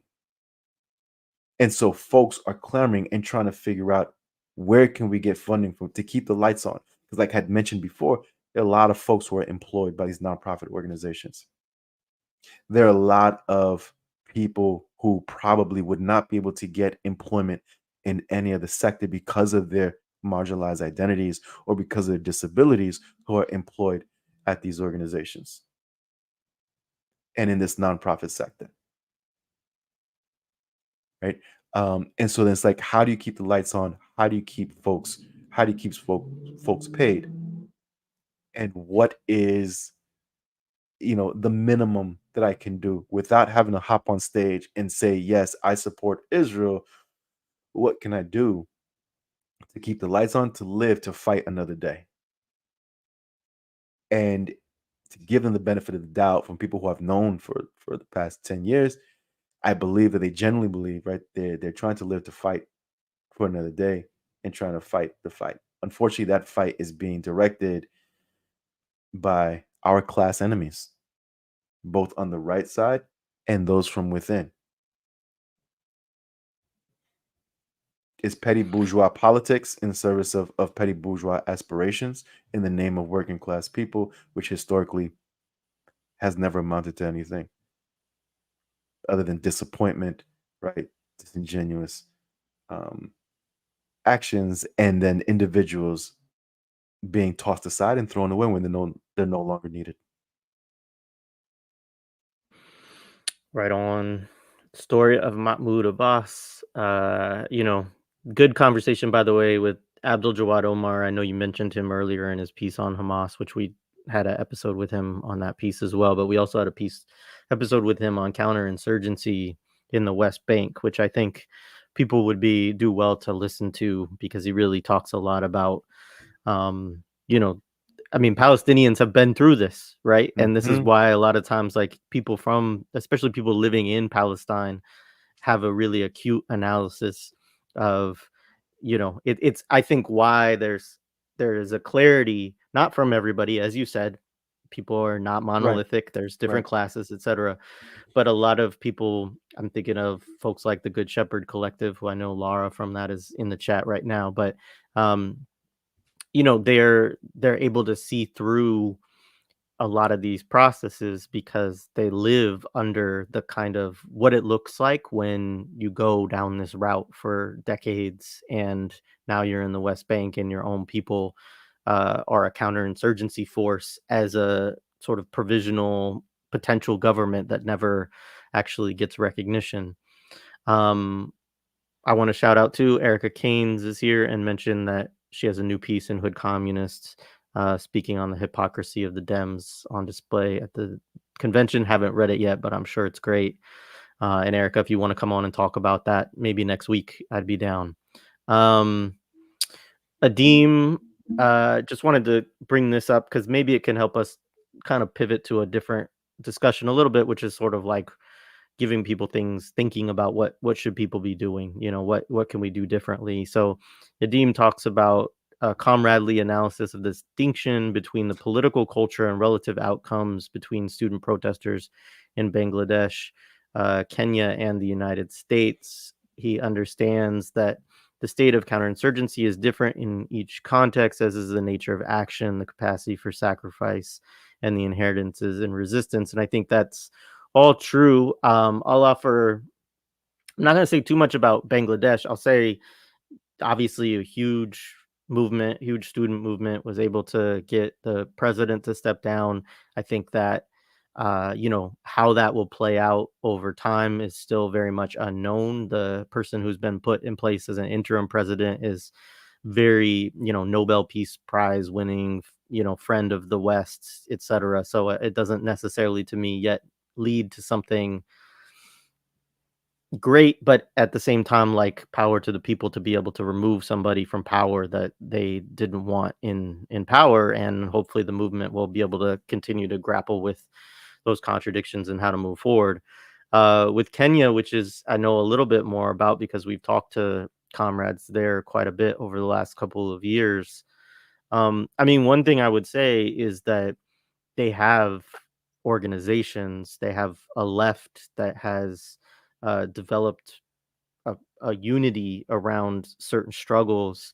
Um, they're hosting people's assemblies and doing mobilizations, and they have their own challenges and contradictions. There is a large kind of spontaneous element of the organizing that is, again, very like social media oriented, mobilizes people out in the streets for big protests, faces a lot of police repression and things like that. And so there's a lot that they're grappling with, as well as how to, you know, orient their movement currently within the constitutional structure of Kenya, while trying to get Ruto and the primary, I can't remember his name, but the primary opposition both kind of out of power, to be able to use constitutional practices to bring in a left, government or candidate, is what the kind of struggle is right now. But I would just say, from those comrades, like, yeah, there's a degree of organization, a grassroots organization of deep connections within the communities that they are organizing. They have centers where they're doing political education. They Yeah, there's just a lot going on, and a seriousness, and they also have parties that are it's a parliamentary system, so that allows for some things that are different than the United States in some ways, but they have parties that are non-electoral, and some that are electoral, um, that they're also getting behind and organizing within, that are not a part of, the mainstream, parties that are a part of the current government too. And so those are some things that I see as distinctions. But maybe you want to say something about that, Hiram, and maybe a little bit about kind of seeds of how do you think we get to places like that, to where those kind of possibilities are seem more tangible to people in the United States. Yeah, I don't know how much more I can add to what you laid out. I think some of the differences and similarities I've seen is in these moments of spontaneous uprising, when there is no revolutionary party that is there to be able to continue that struggle, to help politicize folks, to help keep that struggle going, it dissipates into, you know, it either just fizzles away, kind of like the George Floyd uprisings did in this country, or it veers right. And it always veers right. And what you see with in Bangladesh, right, the president who's there, who are being a Nobel Peace Prize winner, is also, right, like a capitalist, is also not a part of the left, is very much a friend of the United States, right? And so it's not a total victory for the students and the folks in Bangladesh, but you see that that comes from years of these governments in Bangladesh, in Kenya, in the United States of doing everything they can to crush left left parties, to crush specifically Marxist organizations from being able to build enough of a base to be able to educate the people and do that. I think what you see in this country is a difference between those other countries where it always seems that they're more willing to risk it all and go out to the streets and fight like hell, is that we live in the most propagandized country on the planet. And with all of our comforts, given that we can't pay for groceries and rent, right? We can still have Netflix and Jordans and do all kinds of stuff and compared to the rest of the world. And so those comforts, but we're the most propagandized country and propagandized people on the planet. And so it's very easy to quickly spin them back, throw a couple Kendrick Lamar songs on there, have Little John yell, yeah, have some representation politics on there, and all that goes out of the window. But that happens again because we don't have enough independent political organizations that exist. And back in this country, particularly when we're looking at who has the potential and who are the folks that can play that role of sparking revolution or the detonators of revolution in this country, it always went back to the Black community. It always went back to Black people because of, again, where they sit inside of this class society, but also the size. It has always been important to try and suppress any revolutionary politics or revolutionary organizing among that group of people in this country, that population in this country, because of that factor. It is what George talks about in his Blood in My Eye behind you, right? It is what Frantz Fanon talks about in his Wretched of the Earth, right? It is what the war before and Safi Bukhari, the Black Liberation Army, understood in all these books behind you, right? Um, it is that. And so when we look at this country, we understand that it is through that group of people where there's great potential for the future transformation of not only this country, but then ultimately the world because of the role that US imperialism plays, right, in propping up these dictatorships and propping up these right-wing administrations and regimes in these countries. The violence that gets enacted on people all across the world is directly tied back to United States and US monopoly capital. Always, be it Kenya, be it Bangladesh, be it Haiti, be it Congo, be it the Sudan, be it right Puerto Rico, be it everywhere, it always goes back to US monopoly capital.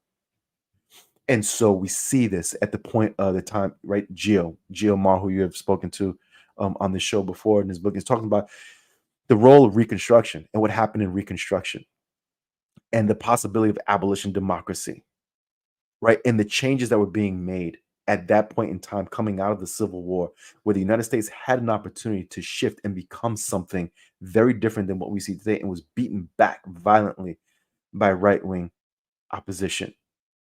That then takes us into the civil rights movement, where again, it is these people who are fighting. Because again, remember, policies are not won, concessions from the state are not won, reforms are not won by voting. They're won in the streets. We don't win anything by voting, right?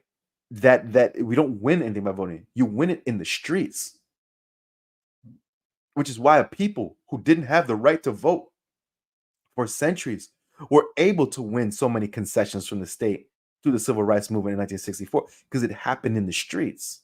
It didn't come by way of the ballot.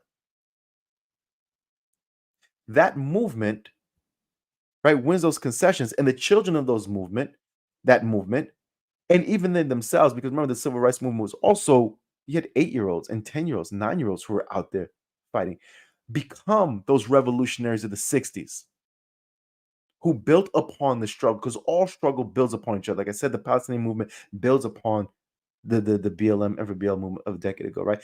Built upon that. And so they took what was possible and the limitations of those reforms, right? The voting rights and all those things, and wanted more and dared to demand more.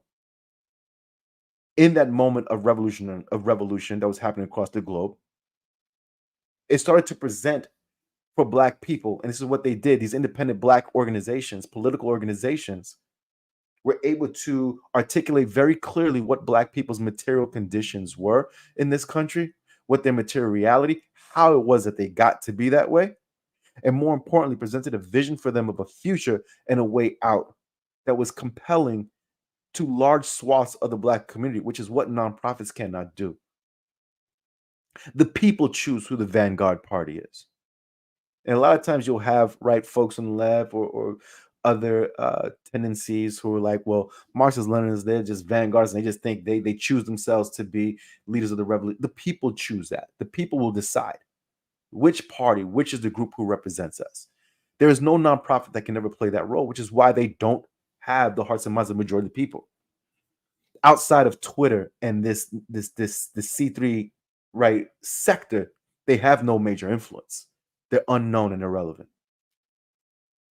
When we had Black independent political parties and independent political revolutionary parties in this country, they were able to articulate with clarity what the material conditions were for the people, and most importantly, a vision for a way out. That was beaten back violently, excessively violently, crushed, destroyed. People were assassinated and sent away to prison for their lives. In that gap, and we talked about this in the last episode, right? In that gap is when the nonprofits come and take up this role. We had another opportunity again during that Ferguson moment and that period where we saw a lot of uprising. We saw again, and we give credit back to it, the articulation of a desire for Black liberation. Now, Black liberation means many different things to many different people, right? And we can debate that another time and talk about all the differences of what that means. But that there was an articulation that we want something different than what we have here. And it doesn't necessarily mean repatriation back to the continent, but it means that we want something very different than what we have here, with an understanding of that when we have something different for us, everyone gets something different and everyone benefits as a whole. That was again stolen and beaten back by way of this electoralism, this parliamentarianism, right? That took it away from where it could have gone and ends up where it's at now. That is going to be inevitable because they're nonprofits. But because we don't have independent political organizations, or not enough independent political organizations, right? We're still stuck in this mess where we cannot do anything but cry, shiver, and be afraid of a potential right-wing, fascist force coming at us because we haven't built those institutions. Nonprofits can't do that. They never have it, regardless of what they tell you. They are not political homes. Young people who are entering these organizations, as someone who has been in the nonprofit sector for 20 years, I'm telling you that your nonprofit organization, regardless of its swag, its cool website, its badass little yes, y'all vibes, is not your political home. It is captured, controlled, and owned by a bourgeois ruling class of this country who created this sector in the first place to do exactly what it's doing now. And what we need is, in this moment, as we're looking at the Palestinian resistance and we're looking at what is possible, and we're looking at not just Palestine, but also Yemen. And shout out to the people of Yemen who have also had crippling sanctions put on them, who are also witnessing their babies starve to death and die, who are being bombed every single day by this government, and who have pledged their lives to the defense of the Palestinian people, not just because it's just some sort of Muslim brotherhood or some sort of Arab, pan-Arab pride thing, but because they understand what that means, that beating that entity in occupied Palestine begins a process of ultimately beating the great Satan that is the United States of America. That for the bombs to stop dropping on their land, in their country, they must meet that violence, as Fanon and Wretched the Earth said, with greater violence. As these so-called movement leaders and so-called socialist organizations misuse Frantz Fanon's words, go up and down the street quoting Amilcar Cabral, making references to Malcolm, to then push and justify voting for Kamala Harris, or voting in general, in a gross example of opportunism and counter-revolution. We have examples, real life examples now of people who understand that materially, right? That this is a fight against imperialism.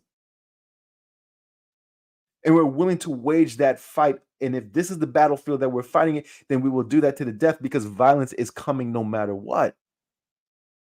The destruction of this planet under capitalism is inevitable if we allow it.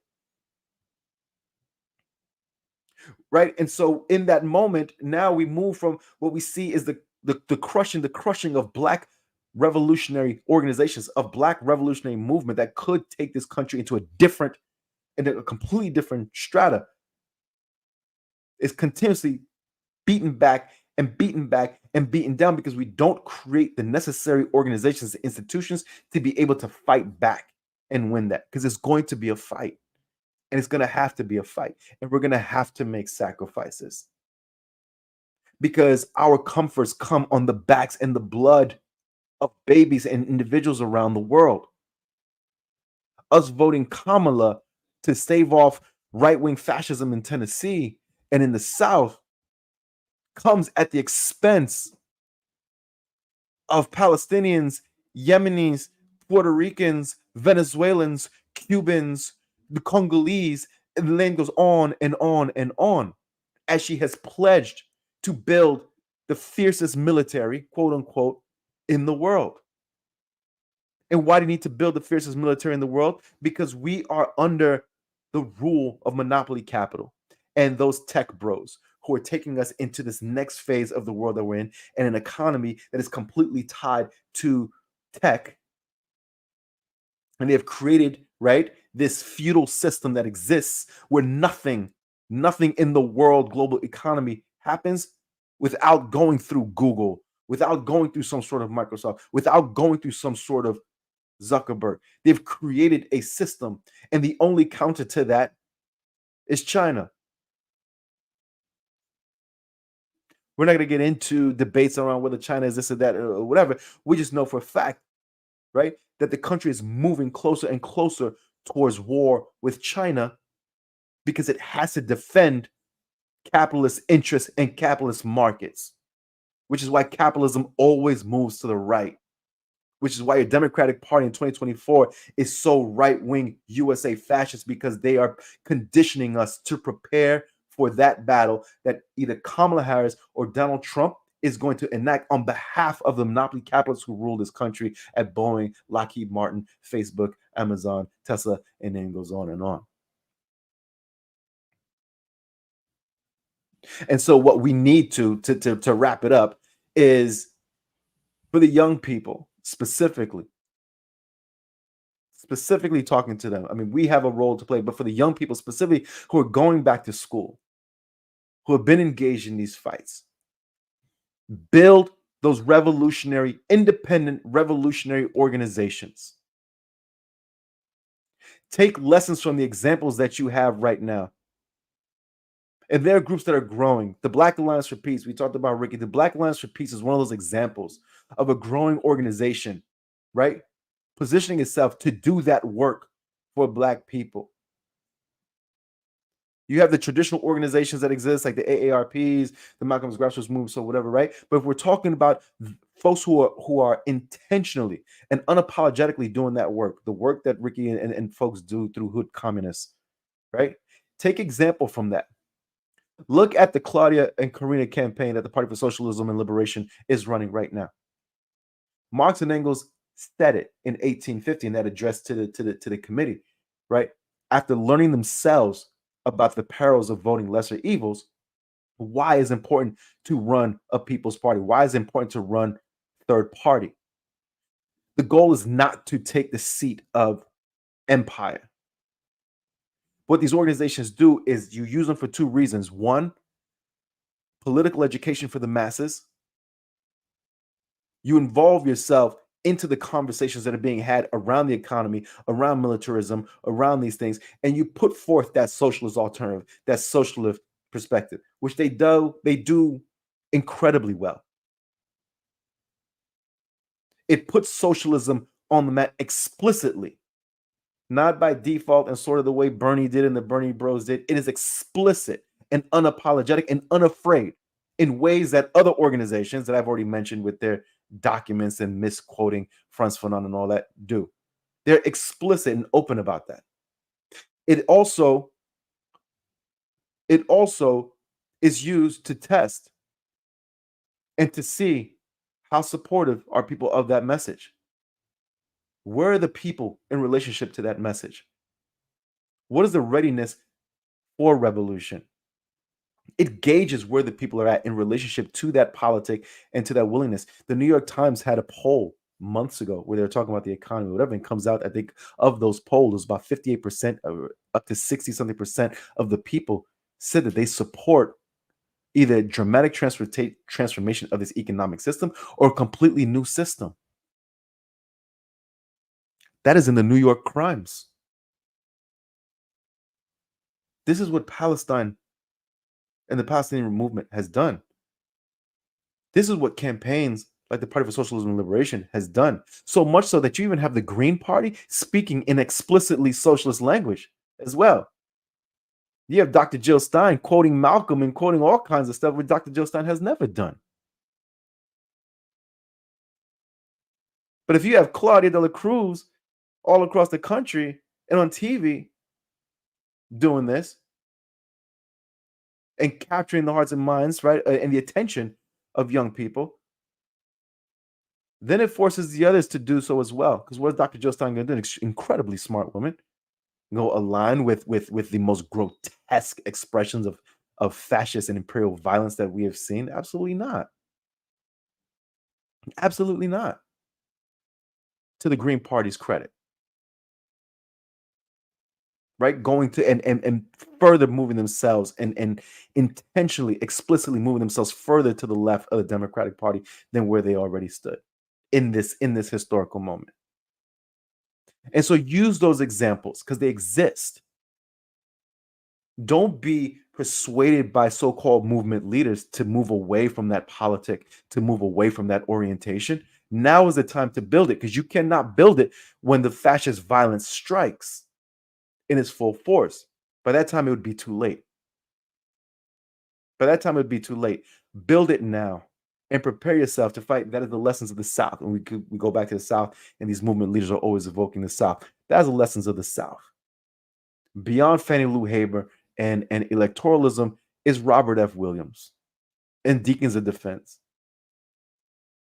Right? It is Dr. Akinyele's book, We Will Shoot Back. Violence will only yield in the face of greater violence. Frantz Fanon. Build those organizations, prepare for that struggle, and win the world that we all deserve and that we all need. Or sit back, grow old, and die waiting. Like we talked about this in Braveheart, that scene in Braveheart. You can not fight, grow old in your bed, and sit there wishing that you would have done something when you were younger. Or you get into the fight now and dare to do the impossible. And our people throughout history have always shown that we can make the impossible happen. Absolutely. And I'll just say to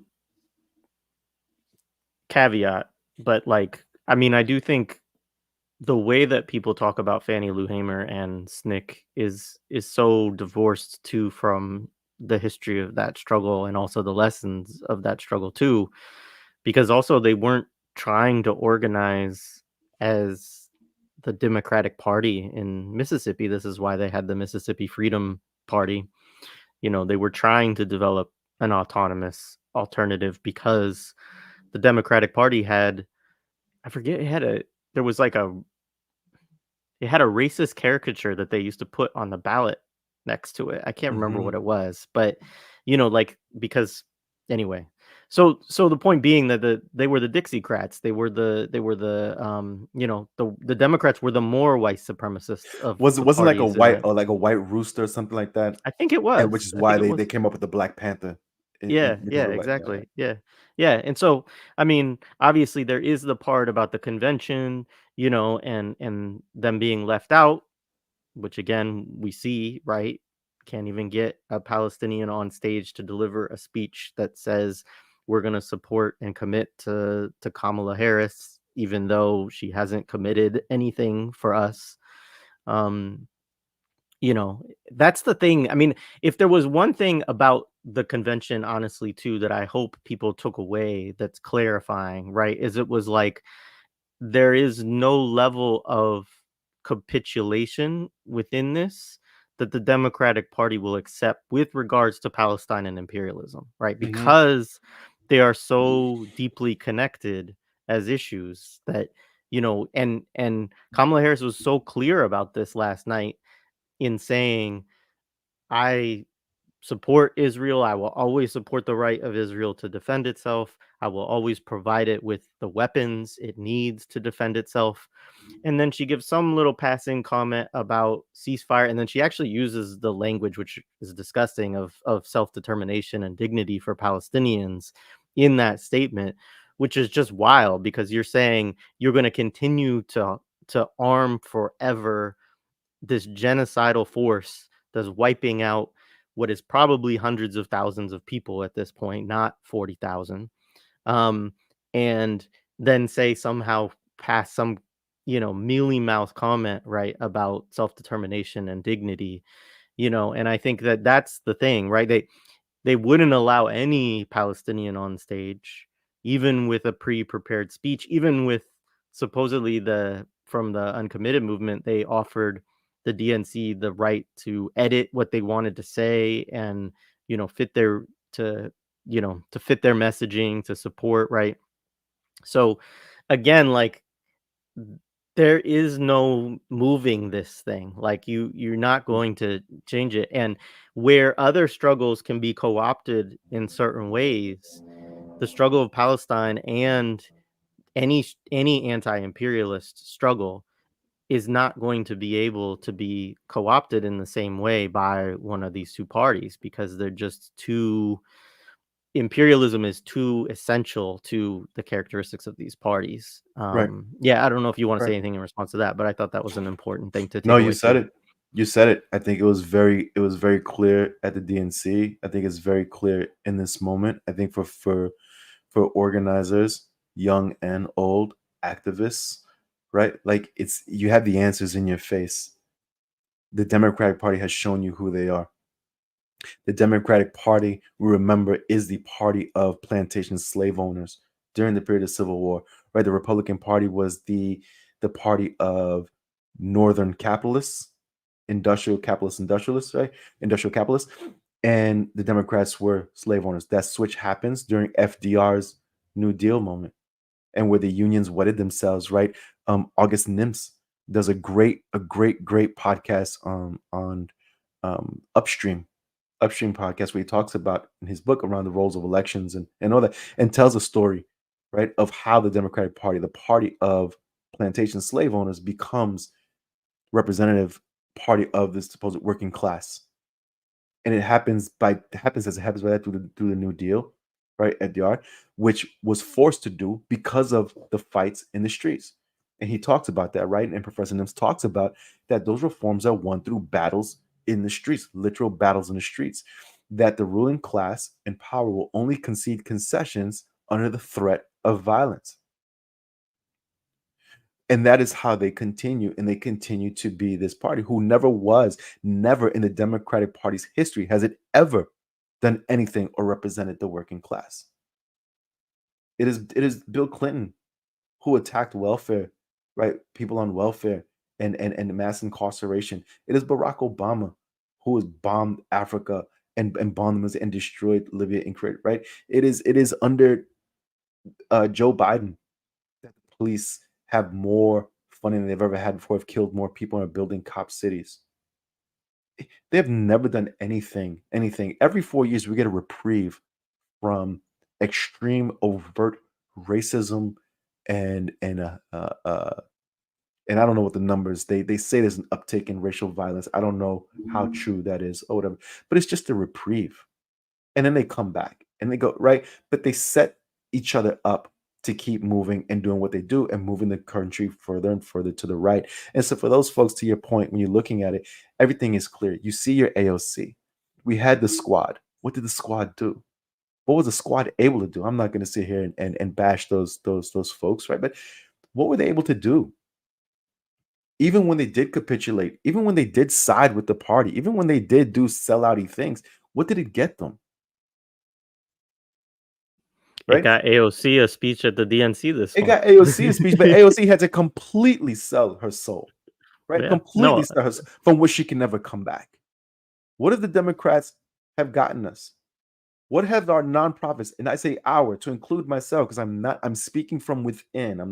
It's not like I'm bashing folks from the outside. I'm speaking from within. My criticism of my sector, of my peers, of my own organizations. What have you built? What have we built for the people in this country to be able to defend against something like this from happening? Nothing. The Democratic Party and electoralism is the graveyard of movements. It is a graveyard of struggle. The only thing that is going to protect us and save us in this country and around the globe is independent revolutionary political organizations. The DSA, with all of their candidates, what have they been able to do? Nothing. It's time for something different. Like George Jackson said, fascism is already here. Find your humanity in the struggle, he says. Find your humanity in that struggle. We talked about the beginning of those Palestinians amidst a hell on earth, unfathomable of biblical proportions,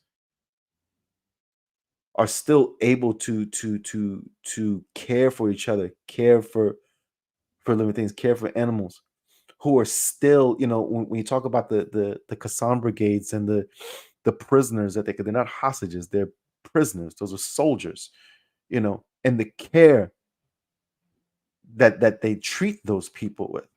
Individuals who would gladly murder every single member of their family, but they don't do that. And when they do it, right? There was a statement that came out when it does happen, and it's only happened a couple times. They're held accountable.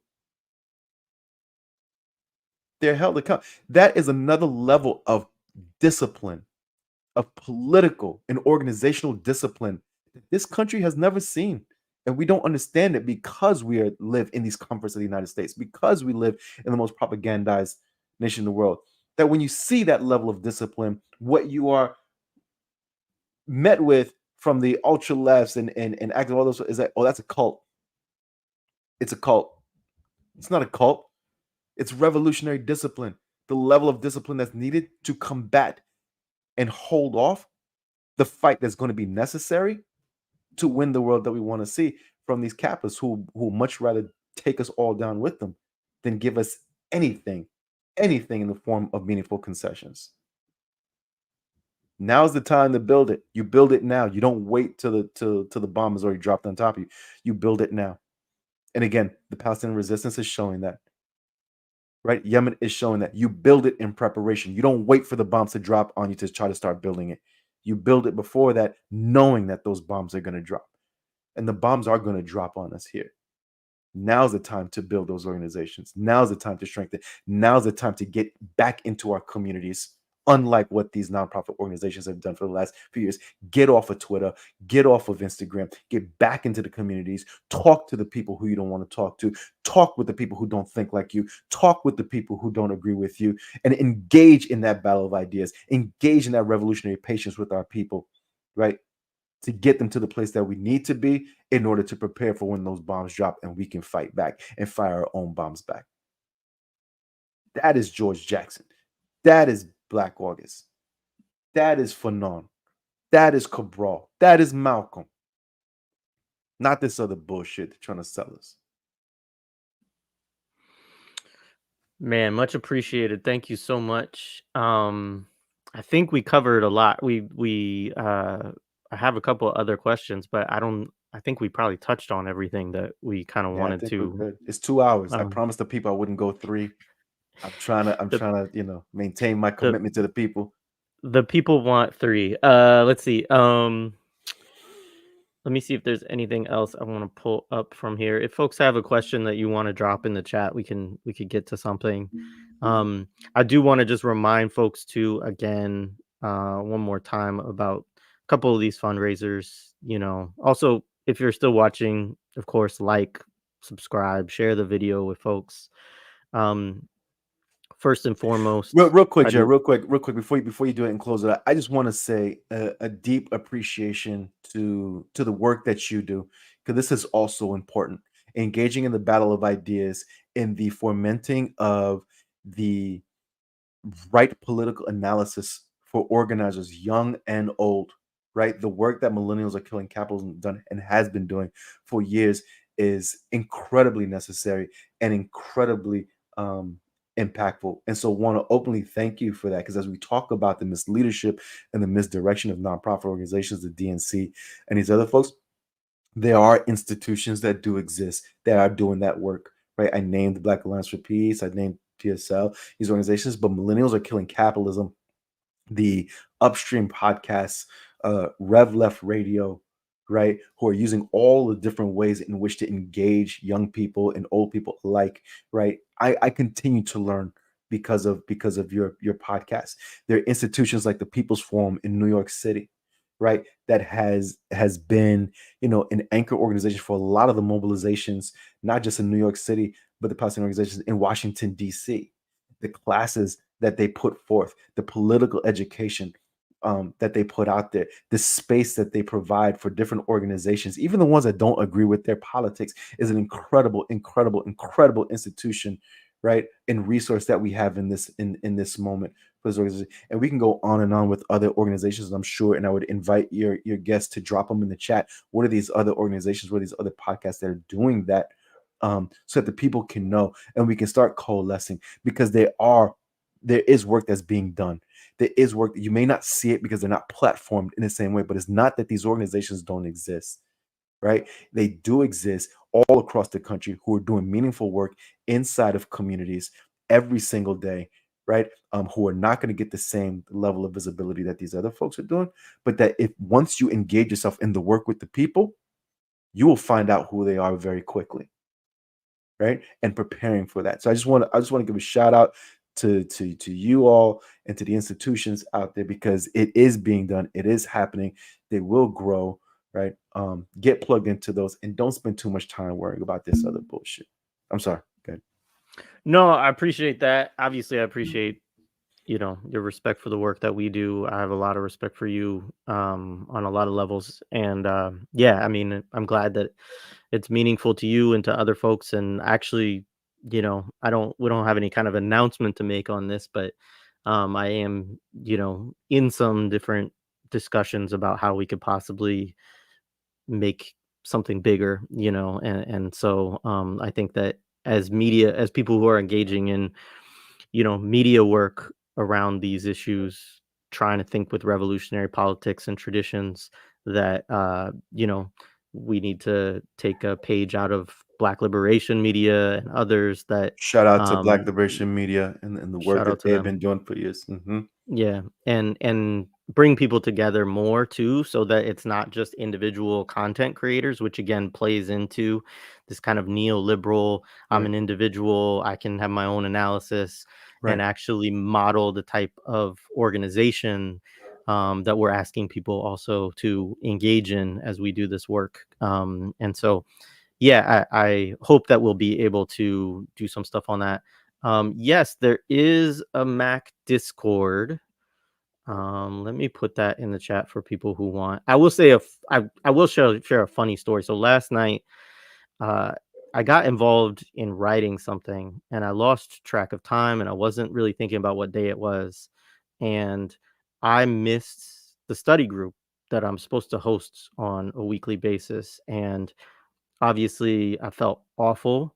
Um, a bunch of the people from the study group actually even reached out to people that have my phone number to try to contact me to make sure I was okay. So uh, appreciate that. Also, they figured out how to set up their own version of it in the Discord that some of them hosted, and they did the study group without me, because normally I just bring the Zoom is really what I'm doing.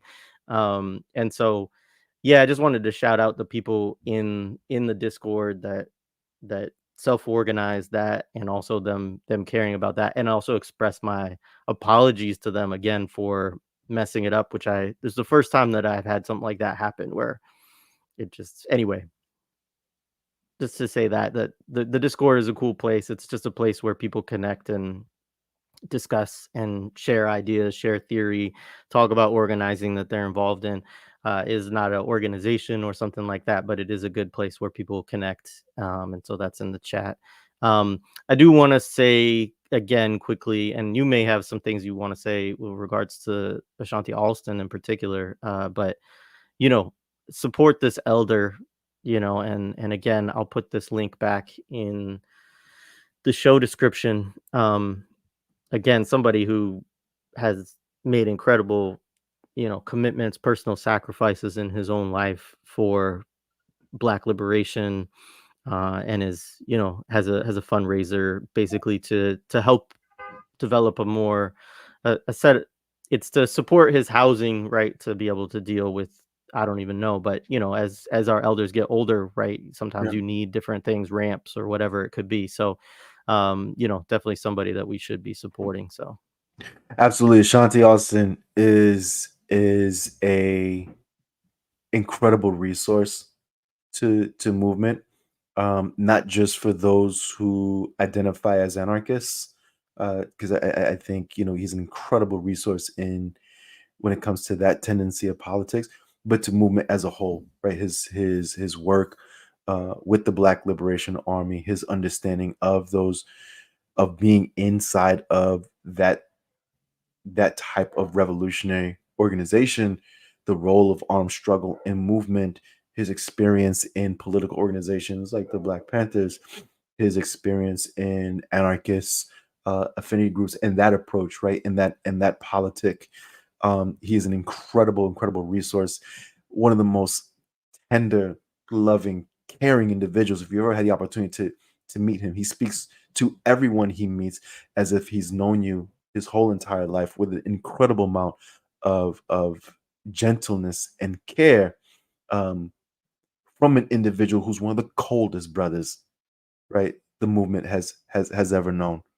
And so, and that is the reality of this. Our fighters, because that's what they are. They were fighters, our own resistance fighters in this country, who waged battle, who lost comrades, who fought the good fight. There is no pension for that. There is no retirement plan for that. You can't put that on a resume to go get a job somewhere. And so they rely on the people, right? And they and hope that the people can at the and all they ask is that they just help them live to the next day, survive to the next day. They don't ask for anything more. The most humble human beings, for what they sacrificed and what they gave up. I think the least that all of us could do is go right now and donate a minimum $5, $10. Shout out to, I think the name was Carl Franklin, someone who put like $1,500 in there. You know, give what you can for what these individuals, because they continue and they still sacrifice, and he still gives, right? And Ashanti you can email him, you could talk to him. And so right now, in the spirit of Black August, in the spirit of George Jackson, W.L. Nolan, William Christmas, Jonathan Jackson, Hugo Pinnell, right, and all those brothers of the Black Guerrilla family in that time, in the spirit of them, right, heed their call to support, honor, lift up, protect our fighters and our prisoners, and go donate minimum $5. You're gonna spend that on bullshit anyway. You're gonna spend $50 on Uber Eats guaranteed within the next 2 weeks. Make that Right on. donation. Yeah, and it was Kamau Franklin that gave the 1,500, and it may or may not. I know Oh, that. whoa. My bad. Yeah, we talking about big bucks there. If you talking about Kamau Franklin, yeah, you talking uh, about the big dollars there. and it may or may not be. I know Kamau with Community Movement Builders Right. has a Patreon that's, and I can also pull this up in a second, but it is for veterans of the BPP to receive Yes, support. So absolutely. that could be, I don't know whether that's a personal donation or an organizational donation or whatnot, but obviously super Definitely supportive. shout out to Kamau and the Community Movement Builders for that work that has been done, and that is something that we all should take on. Shout out to organizations like the Anarchist Black Cross and a lot of the anarchist organizations that exist out there who have held our political prisoners up and have supported them for so many decades. And so definitely want to acknowledge that as well. Yeah, I'm And for gonna. those of you in Philadelphia, running down the walls happens all across the country. Here in Philadelphia, I forgot what date it is. It's in September. It's coming up really soon. But support the Anarchist Black Cross's annual Running Down the Walls um, fundraiser for our movement, better than political prisoners, those behind the walls, those who have recently come home, like Sundiata Kohli, who still need our help and who are suffering the physical impacts of living in the US's gulags, and continue to fight for the release of Leonard Peltier, Mumia Abu-Jamal, Jojo Bowen, Jamil Abdul Amin, and the list goes on and on. Miles Siddiqui. Yep, Kamal Siddiqui, absolutely. Just for folks who are looking, this one is the Veterans of the BPP Mutual Aid Project, which people can also just contribute to. I do it on a monthly basis, just a small donation, but a lot of people do, and it adds up, and they then distribute this money to veterans of the party, which I think is a great thing that we can do. Obviously, there's no pension for revolutionaries, so it's just we can all contribute, kick a little in for that. And then Running Down the Walls, here is a link to that if people are in the Philadelphia area and want to check that out. It's coming up, I think it's September 15th this year. So and check in your cities, because a lot of cities have their own Running Down the Walls, and so definitely look into that. Right on. And then just last thing I will bring up one more time, and I appreciate people who have contributed to these things during the show, because I know a few of you have. But again, this initiative, People's Assemblies in Kenya, which again is right here is the link. So this is something that Dindi Katanga, myself, Wanjiru put together. Wanjira was on recently. People can go check out the episode. It's less than an hour. But there's obviously been the movement to reject the finance bill. There's now the movement to get Ruto out. And basically what they're just asking is they want to do people's assemblies around the country, not only to get together political education, the demands of the people, but also to be able to show people a different model of political organizing where they can have direct input into a kind of democratic approach that is not just the bourgeois electoral arena. And so they're raising money so that they can cook for everybody, provide meals, because as anybody who organizes knows, it is always better when you can share food with people, break bread with them, and it also causes more people to come out, of course, too. And so it is a good organizing strategy, and they just asked if we could get some money together to help make that a reality. So that's what we're doing there. So anyways, Hiram, again, appreciate you so much. It's been great to be in conversation with you. This was excellent. Thank you. I'll talk to you soon, man. Yeah, thank you. Looking forward to it. All right. Thank you.